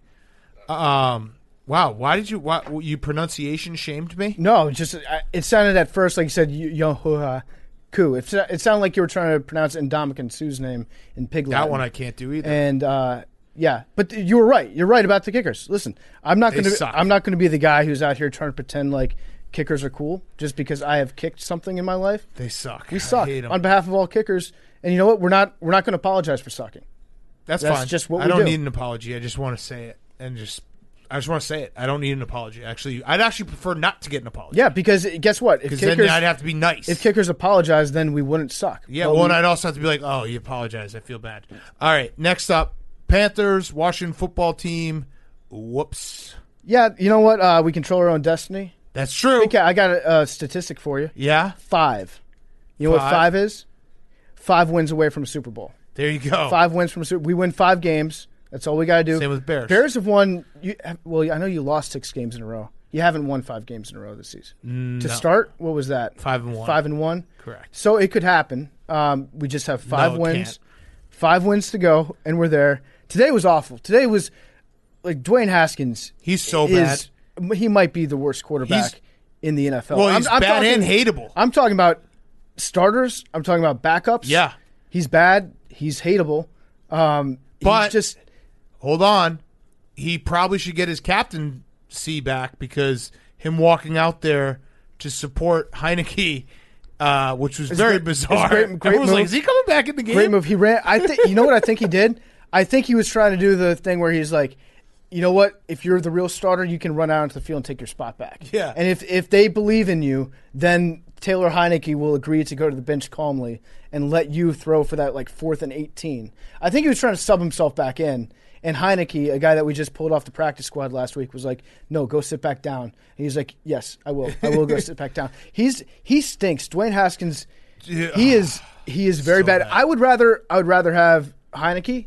I would rather have anyone. Josh Johnson, anyone. Mark Sanchez, anyone. All of these Washington football PJ team Walker. legends. Yeah, hell yes, give me PJ Walker. The dude. I would rather have Alex Smith on one leg, not allowed to use his second leg. Dak Prescott in a on rascal one leg. scooter, motoring around there. Yeah, no, Dwayne Haskins. He looked so bad in the first half. As someone, my team is kind of an offensive juggernaut as of late. But as someone who's watched some very bad offensive football, it's not your fault. It's the worst. It is the worst thing to watch a defense be so goddamn good and the offense just not help whatsoever. Chase Young is so good that I'm shocked when he doesn't get a strip sack. Yeah, I'm like, what happened? Why didn't he get a strip sack on this play? It felt like a disappointment in the first quarter when he didn't get much pressure, and then he starts making a name for himself in the second quarter. But yeah, it's like, what happened? How did they make Chase Young disappear? The defense is fucking dominant. I wish that there were a way for Chase Young to play quarterback also, and to have all those guys on the line be like offensive linemen at times. Maybe, you know what? Put Logan Thomas in at quarterback. Yeah, he got drafted by the Cardinals to be a quarterback. He would not have been worse than Dwayne Haskins was. And the football team's not built to come from behind. We're not. No, we don't have an offense. And we're more meant to observe from behind, much like the pictures of Dwayne Haskins that surface. You go backwards whenever you need to go forwards. Yeah, I've noticed that because I've watched too much Washington football team. We can throw for 2-yard gains. No, but every time you need that play that Dwayne Haskins came out to kind of pump up Taylor Heineke, I think it was 4th and goal from the 20. Yeah, you guys always go backwards in crucial spots. We do, but Heineke looked good coming off the bench. So I feel like it's got to be Heineke. Granted, it was against probably a very soft prevent defense at the time, but he looked okay. He looked way better than Haskins. You need to, what you need to do is the Washington football team needs to treat Week 17, which is Sunday Night Football, which is scary. So the NFC East is crazy because the Giants and the Cowboys play. Winner of that game can go in the playoffs if the Washington football team loses. Yeah. So one of those teams can go to the playoffs at 6-10 if the Washington football team loses. I think the Washington football team should treat Week 17 like a bullpen game. They should just be throwing the quarterbacks out there for drives at a time and empty be like, the tank. Whatever happens. Yeah, if he gets hot, he stays. Yes. If they punt, next guy. And just be like the Tampa Bay Rays. Yeah, absolutely. Why not? Why not? It worked out well for them. Yeah. I mean, perfect for them. Listen, I am not opposed to any of these things. I think we have any number of options who are not named Wildcat Dwayne Haskins. The whole time. Yeah, dude, run Chase Young out of the Wildcat. Probably be better. He's got good ball security. He'll be fine. I think also if I'm the Eagles, I'd probably bench Jalen Hurts in Week 17. Throw Carson Wentz out there. You don't want that. No. Why? You got to see what you have in the future for Carson Wentz. He might be the guy. No. You think Carson Wentz comes in and plays the game of his life? The next game Carson Wentz plays will be his best game ever. I don't think so. Whether it's Week 17 or Week 1 next week, he has so much pent up. Everyone doubts me, everyone hates me. You do not want Carson Wentz playing that I think that Carson Wentz comes in and plays the most Carson Wentz game of all time. If he plays in this game, I think he sacks himself into the pylon. Oh no. Yeah. If he plays in this game, he will be lights out. All right, well maybe you're starting to make me doubt my own coping mechanisms. You do not, because he is. Think about it this way. The Eagles have nothing to play for. Carson Wentz has everything to play for. You don't want that.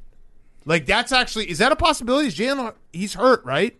Is he? I think he might be a little banged up. You do not want the guy who got benched, who now is playing for he's playing for his future. You don't want that, PFT. No.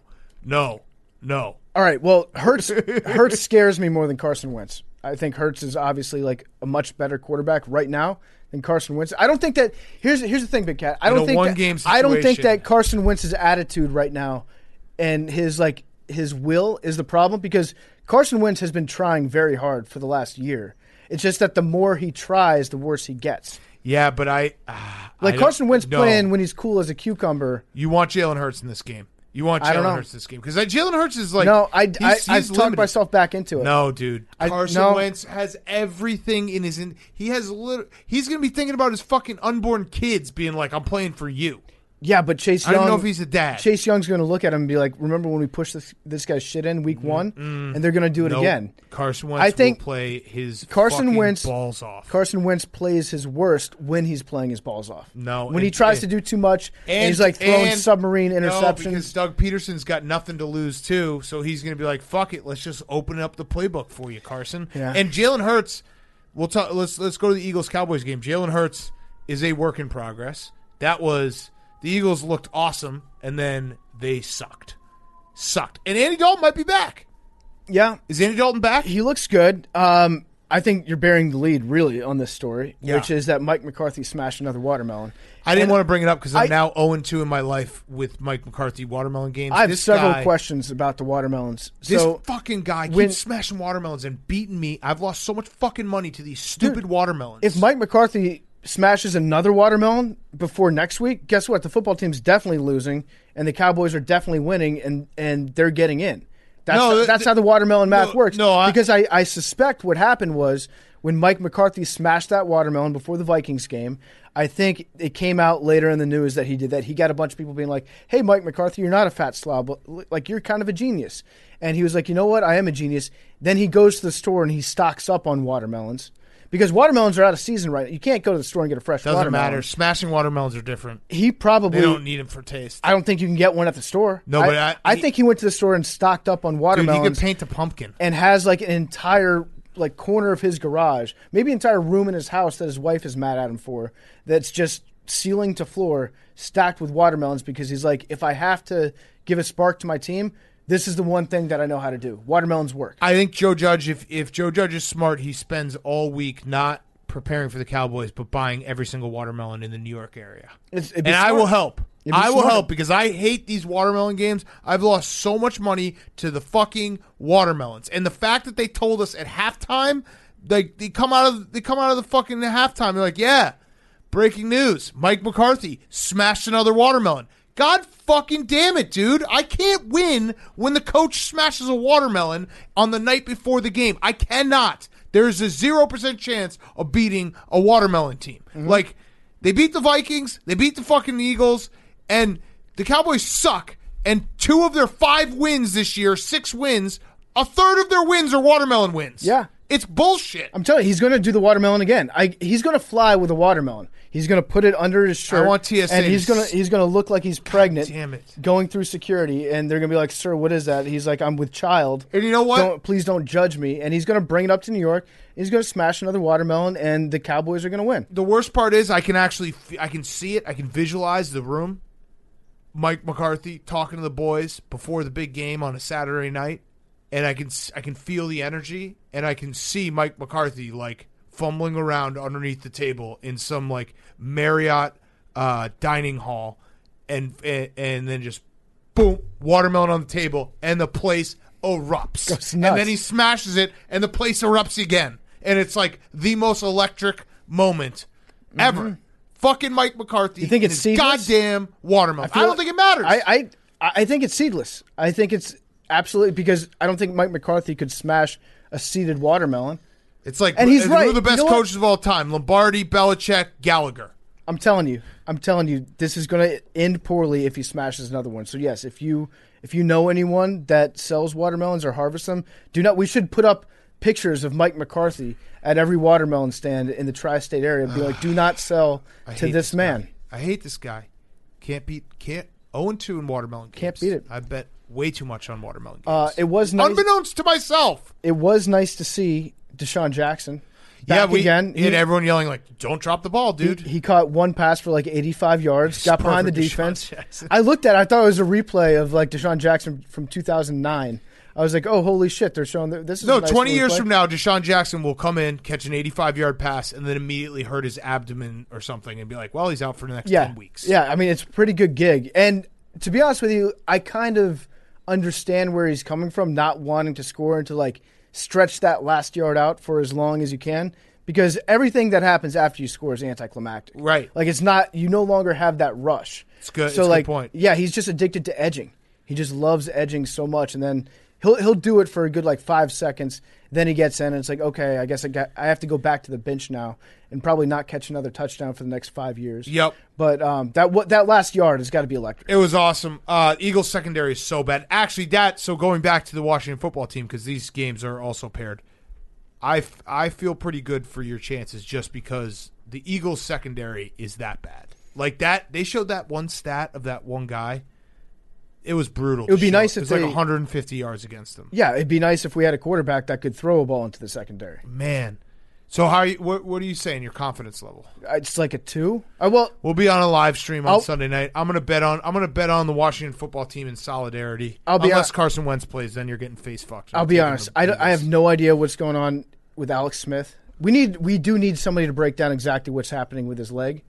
I don't know. I don't know what's happening. Like, it's his bad leg. Yeah, no, they could be like, he has cramps. Like, okay, yeah. Someone was explaining today that it was like the muscle that they grafted onto the front of his leg that's now cramping up. It's well, none of that sounds good. Nope. I need like a TV chef to break it down because it sounds like they're talking about like a cow's meat. Right. And which part is I need Guy Fieri being like, the calf is just falling off the bone, Kemosabe. It's out of balance flavor. Because like there's no injury specialist that can tell me. Except for probably his own doctor, what's happening. But if it's not Alex Smith, if it's like Taylor Heineke, my confidence level is at a 2. Okay, that's out of 3. And Dwayne Haskins is 1. is -5. Yeah, and for the yards that he goes backwards. Yes, and then Logan Thomas probably a 1.5. Wildcat back up to a 2, and then you've got Montez. We've got a Steven Montez, a rookie. Mm-hmm. And he'd probably be at about a 1.5. So I'm not feeling very confident at all. Oh, shit. And if there's a watermelon involved, just fuck me. Just fuck me. Just shove the watermelon up my ass. Save me some time. Save you a whole mess that you're going to have to clean up in that hotel, Mike McCarthy. Just stick it right up my ass instead and call it a day. I want to go to the watermelon game. I want to go see it. I want to see what is the bane of my existence. I forgot. I like Steve Montez at Colorado. I liked him. Yeah, I mean I think also anyone who's got he'd be the first Mexican American starting quarterback in the NFL. I think. I don't think that's true. I think it is. Is it bringing now? Guess what? Washington football team, least racist franchise in the NFL. There it is. Boom. What about Jeff Garcia? Fuck. Mark Sanchez. Fuck. We always forget Mark Sanchez. We do. And Tony Romo. Wait, is he Mexican? Yeah. Oh, that's crazy. Yeah. You thought he was Italian? Yeah.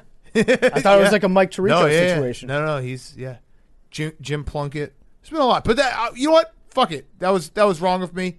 It's the first ever. First ever. Yeah, there you go. Yeah. You got it. All right. Last up, Rams Seahawks. Jared Goff had to pop his own thumb back in. So why doesn't everyone shut the fuck up about him not being good? Mm-hmm. Agreed. That's really all I got. And this is, I mean, Blake Bortles can save your life. That's huge too. And I'm mad because sometimes you get a take right, but you time it wrong. I timed my Seahawks defense is going to turn a corner take wrong. I did it like somewhere in the middle of the season. They had a couple more games where they gave up a shitload of points. I think the Bills game. They have officially turned a corner. The Seahawks defense has 5 straight games now where a team has scored 20 points or fewer against them, and the Rams didn't score a touchdown. Yep. Like the Seahawks have gone. They're kind of in the Ravens category of we forgot about them because their defense was so bad, and they had a couple stinkers in there. They now, especially the fact that they could get the 1 seed. They flipped the switch. And, well, to be fair to their defense, yes, they stunk at the beginning of the year. They've seemed to have flipped the switch, but they've also played some pretty shitty offenses, except for the Los Angeles Rams. Yeah. With a hurt Jared Goff. Well, the Jets are in hyperdrive, dude. Well, I think it's fair to ask, did the Jets give the blueprint to beating the Rams? Mm-hmm. It was a big-time blueprint game. Yeah, no, they this is a dumb thought, but I've actually crossed my mind. Like, what's stopping? I guess the government is the answer to this, but just go with me here for a second. What's stopping a team from going like last second, fuck them up, all fans in the stadium? Like, what if the Seahawks are in the NFC? What if the Seahawks get the 1 seed, NFC Championship Flash game? mob. Don't tell anyone, and then boom, you show up, and they're like, you know what? We know this is risky, but we want to go to the Super Bowl. They can't arrest all of us. And it would. I mean, they would win the game because I do think that like players and teams aren't used to fans. That it would be a shock to the system. A lot of states have exemptions for religious activities. There you so go. if you were to call Football is religion. the Church of the 12s, Yeah, I've just get everybody to show up. that has crossed my mind that like some team could just pull that out last second and be like, well, guess what? Packed house, loud as fuck.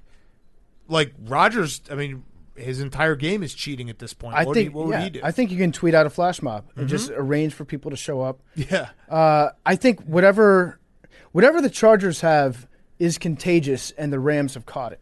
That's my theory that I'm working with, because the play towards the end of the game where the Rams put the ball down and the Seahawks picked it up and started running with it, the guy didn't get touched on the Rams. That was a play that the Chargers would make. Yes. That was I can spot a Chargers play from anywhere. Yep. That's a Chargers play. There were a bunch of plays actually in this game that remind me very much of something that the Chargers would have done. The Rams have kind of taken on that personality of the roommate. I don't know what it is. I don't like it. And I guess maybe the Chargers have taken on some of the Rams' personality, swung the other way on it. It's crazy that the Colts and the Rams could not make the playoffs, and you would, a couple weeks ago, been like, those are two teams that are going to be a tough out. I think the Rams will still make it. Yeah, no, but there's a way that they cannot. Yeah. Yeah, no, I do too, but who's starting for quarterback? And hopefully their defense can shut down. I mean, I don't trust the Cardinals right now. That game's going to be weird. I'm going to take the under in that game right now. Well, yeah, if it's Wolford against the Cardinals. Yeah, just the way that those two teams are playing and like the knowing each other very well. I don't know. That's just whatever. I want the Rams in the playoffs. Not at the Bears' expense. Not at the Bears. Wait, no. No. If the Rams win, you're good, right? Yeah. Yes. I want correct, the Rams very badly correct, in the playoffs. Correct. No, but if the Bears lose and the Cardinals win, the Rams would go to the playoffs. So that would be the Bears. I want the Bears and the Rams. I want the Bears in the playoffs, and also Rams. the Rams can come along too. I'm excited for these playoffs. I hope they stick with 7 teams because it does feel just, I don't know. Well, way people more out there wide that are open. complaining about, we're going to get a mediocre team into the playoffs. Guess what? It's more football. Yeah. You are actively rooting against more. I want you to know, for your own sake, so you can hear it out loud, what you are advocating, and that's one less NFL football game. Right. So just so you know, we're on the same page here. If you're still comfortable with that position, then I guess do you, but you and I, we will go on different paths at that point. Correct. I mean, I've been watching every bowl game. I don't know how people don't watch every bowl game. Coastal Carolina losing was I ended up hating that team. I don't know why. I think it was because they just faked injuries all the time. But, yeah, I ended up hating that team. That was a weird ending, too. All right, let's do Football Guy of the Week and Who's Back of the Week, and we'll send everyone on their way. Baby Braun of the Week, because it's only you and I and Bubba here. Billy and Jake and Hank, they all get a vacation. We're here because we wouldn't miss a show. So just if you're looking for like, hey, who's the hero of this podcast? Well, we just named the 3. It's 3 of us. Bubba, that will take work. a bow. Yeah, Bubba, take a bow. Yep.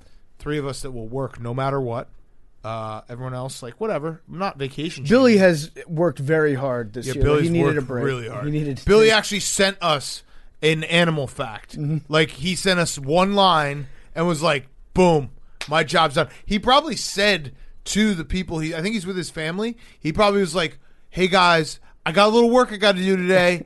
Gonna need a few hours. And then he sat in his room playing Call of Duty, and then at the very end sent us a half-ass popsicle stick animal fact. Was like, oof. He probably just Googled animal facts or just typed it in the Twitter search. I'm actually going to look it up on Twitter and see if he stole this from anybody. Billy's not listening to the show right now, is he? No chance. No. Well, he might be because you gave him credit earlier. I did? Yeah, somebody might tell him to listen. Wait, when did I give him? Oh, the swag thing. Yeah. Yeah. All right. So Baby Braun, we'll just do your Baby Braun. Well, Baby Braun was going to be Mike Tomlin for me because of the wine comment. I would also say whatever is currently inside Lars's uterus would qualify as a Baby Braun. Yes. Okay. Yes. So that will be our Baby Braun of the week. Let's see how his parlays did. He had Jets money line. Okay. He had Jets money line, Broncos money line, Titans money line. All right, let's do football guy of the week. Football guy of the week. So we have 4. Jake Marsh sent us. Jake Marsh did a lot more than Billy. No surprise. Football guy of the week nominees. Giants head coach Joe Judge, leading up to the Sunday's Ravens game, he said, with all due respect, let's forget about Christmas. That was pretty funny. Mm-hmm. I liked that. Ohio State OC tight end coach Kevin Wilson said he was stuck in the office and missed out on his 25th anniversary with his wife by tweeting, missed out on a great night with my lovely bride, got some great triple option plays. Mm-hmm. I love it. I love it.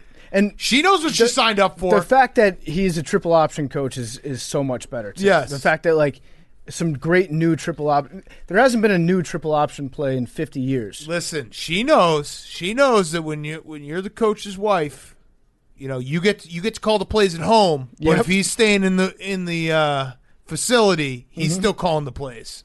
That's how it works.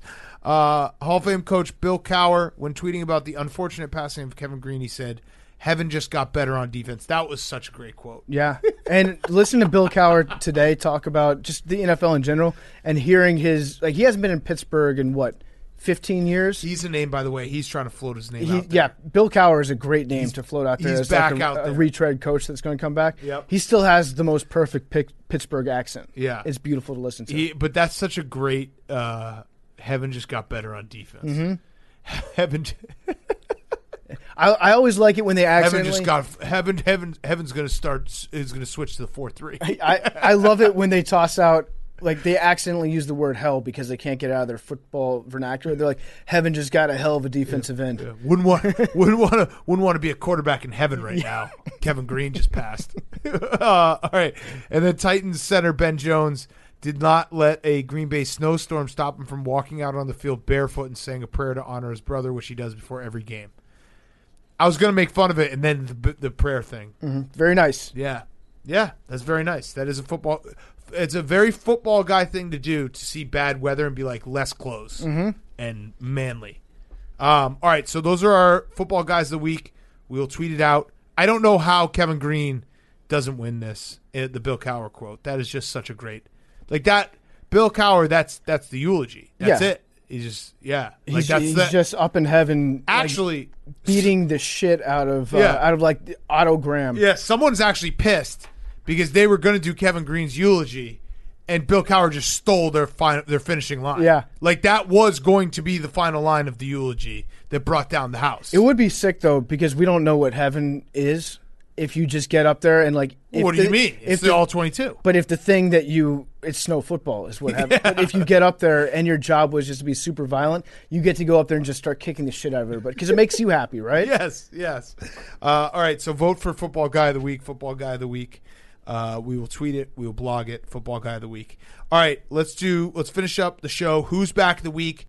Brought to you by our friends at McDonald's. The McRib is officially back. It's the most important sandwich of the year. The McRib is officially back and available for a limited time at participating McDonald's. PFT, I've seen him eat it every single week. I've had one. I loved it.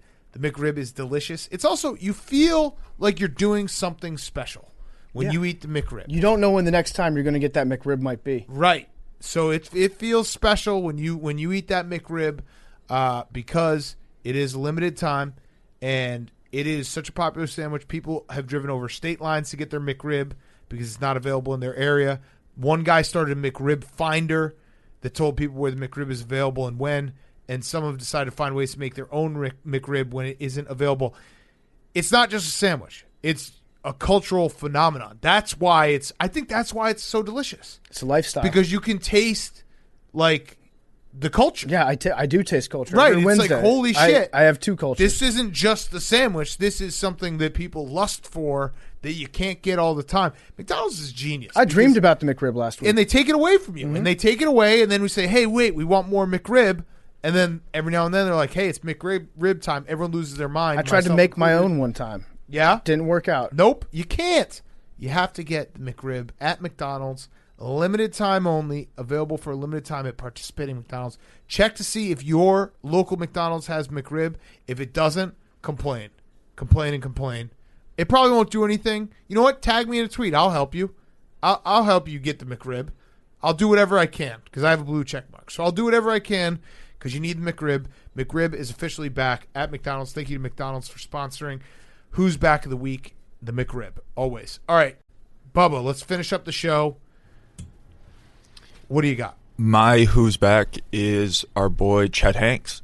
Oh, booyaka, booyaka. Rastaman. So I saw he's doing a 60-day challenge where we're improving our mind, body, and soul. Oh, so I'm in. I don't really know what that pertains, but I'm assuming we're going to get some workout stuff, some life advice, some motivation. Yeah, from Chet. Sounds good to me. Yes. Where do I sign up for this and how much? I don't know. The only bad news is we're going to be starting on day 3. What do you mean? He started on Saturday. That's actually which is smart. a wild move. No, that's a good move. It's good. I started. All right, so my Who's Back's kind of related. We're doing hard bodies in 2021. Yeah. I had 2 years ago was year of the core. This year was 20 push-ups, 20 squats every single day for 2020. 2021 hard bodies. What does that mean? We're just gonna get hard. Hell yeah. However you want to get hard, get hard. I'm in. By the end of 2021, you will be able to bounce a quarter off my abs and ass. I'm in. I need to get my back hard first. Dude, it's everything. Like we're gonna have a hard mindset. Yeah, what about mind? That's the thing. Is yes. Like, does the mindset grow the hardness from the inside out? Dude, it's all gonna be like people are gonna look at us and they'll be like, these aren't soft podcasters. These are fucking hard ass men. Last of the hards. You know what? We're the first of the new hards. Correct. Of the next generation of being hard. We're gonna be join me. Anyone who's trying to better themselves. We're doing a little runway diet from tomorrow, Monday, to Thursday. Monday's not going to work for me. No, listen, this is what you want to get hard. I'm telling you, I'm being honest. I'm giving you a hard mindset right now. Pre-diet. It's a pre-diet, so this is going to be you're going to shock your body for the next 4 days to try to prepare yourself for January 4th. That's when we start, but this is just a pre-diet to be like, hey, maybe things are going to be changing around here in the old tummy. I'm going to have a hard time falling into any sort of diet when the Bills are playing Monday Night Football. Right off the top, that's an issue with me. All right, just think about it. Maybe do a salad for lunch. Okay. Last night, salad for lunch. My dinner was 2 sleeves of crackers, a block of cheese, and 2 ice cream cones. That's hard. That's soft. Oh, no, that's soft. That's paleo. No, that's soft. I need to get hard. Okay. So we're going to get hard bodies in 2021. I'm going to get hard during the day tomorrow. I'll be hard. Perfect. Just and shock then at your night, body. I'm going to get a little soft. Do me a favor. Next 4 days, shock your body in some way. Let it know that shit's about to get real around here on January 4th or shortly thereafter. Does Chet Hayes have any sort of slogan or name for his system, his wellness system? No, we need to work on that. Yeah, no. Hit him up. No, hard body is gone. All right. What about I've taken that. Jamaican me hard body? Don't get it confused. Chet Hayes is a soft body. I might do a meld of both systems. Chet's hard. Chet's No, he's hard not. as Yeah, fuck. Chet's hard. Chet is so hard, dude. Are you kidding me? I'm gonna get a tattoo. Part of my hard body, 2021. Chet has a ton. Yeah, I know. I'm gonna catch up. All right. He can't. He has like his whole body's covered in tattoos. I'm a blank canvas. Which would you rather be? Probably Chet Hayes. Yeah. No, fuck that. Fuck Chet's a that. man. I'd rather Yeah, be Chet. Chet's Fuck fucking that. sweet. Fuck that. That dude Isn't kicks his ass. dad like a? Never mind. Who's his dad?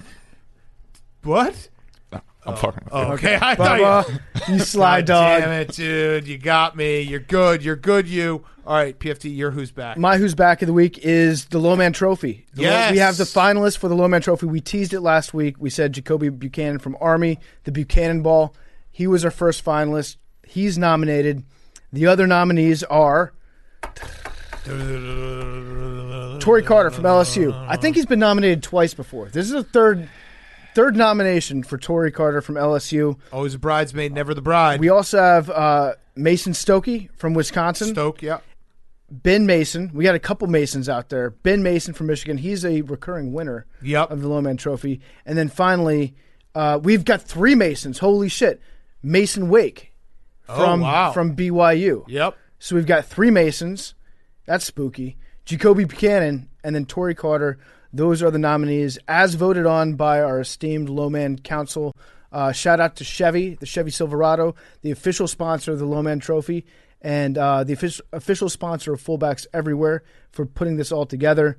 We're very excited. We will be announcing the winner of the Lowman Trophy, I believe, right before the Heisman Trophy. Yes, right we're before the gonna Heisman sneak Trophy. in there and right steal before Trevor Lawrence wins the Heisman. Steal some thunder from Trevor Lawrence. So again, it's Jacoby Buchanan, Torrey Carter, Mason Stokey, Ben Mason, and Mason Wake. That's incredible. Let's go. Mason, the name of fullbacks, the name of Chevy Silverados too. Chevy Silverado, the toughest, grittiest truck in the biz. I love it. It's going to be a great night. Magical night. Fuck. We always do the pigs in a blanket. Well, no. We do the we're chicken hard wings. Buddies. Shit, what? Dude, that's All right, hard. so January 6th, I said, if you go back and you listen to the tape, I said January 4th or shortly thereafter. What about cheat day? Well, no, I'm saying shortly thereafter is January 6th. Okay. So we're good. Okay, good. Yeah. Good. I always put the shortly thereafter in there as a legal loophole to get me out of my own diets. Very smart. All right, let's, should we do a number? Should we fake it and say that we got it right? 69. No, we would never do that. Just so everyone knows, we would never 8. do that. I shouldn't have said that because now people are me going to 8. be like, you're going to fake it. No, I'll keep Big Cat honest. All right, 100. 8. 52.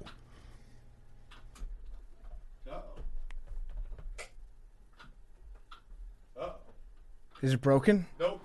Okay, good. That would have been heartbreaking. I rely on that for 100, everything. 100, 100, 100. Wait. What did you say, Bubba? 52.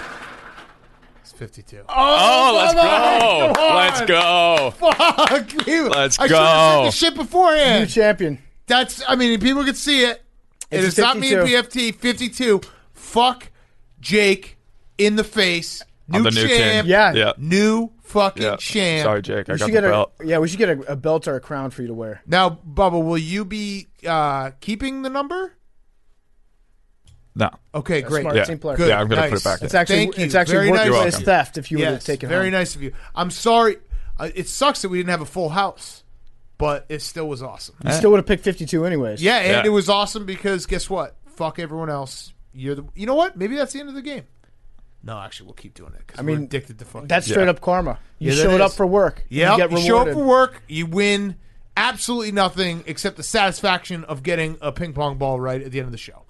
Wednesday, best of with new interviews. So get ready. We'll see everyone Wednesday. Love you guys. Oh, Also, Billy said Yeah. lambskin was used for condoms until recently. Very cool, Billy. Nice fact, Bill. Way to know about condoms, nerd. Got that. Take on me, take me on. I'll be gone with your talking away. I don't know what I'm to say. I'll say it anyway. Today's another day to find you shying away. Oh, I'll be coming for your love, okay. Shying away.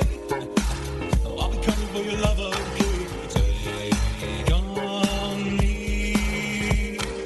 Take me on. I'll be gone. It's Pardon My Take, presented by Barstool Sports.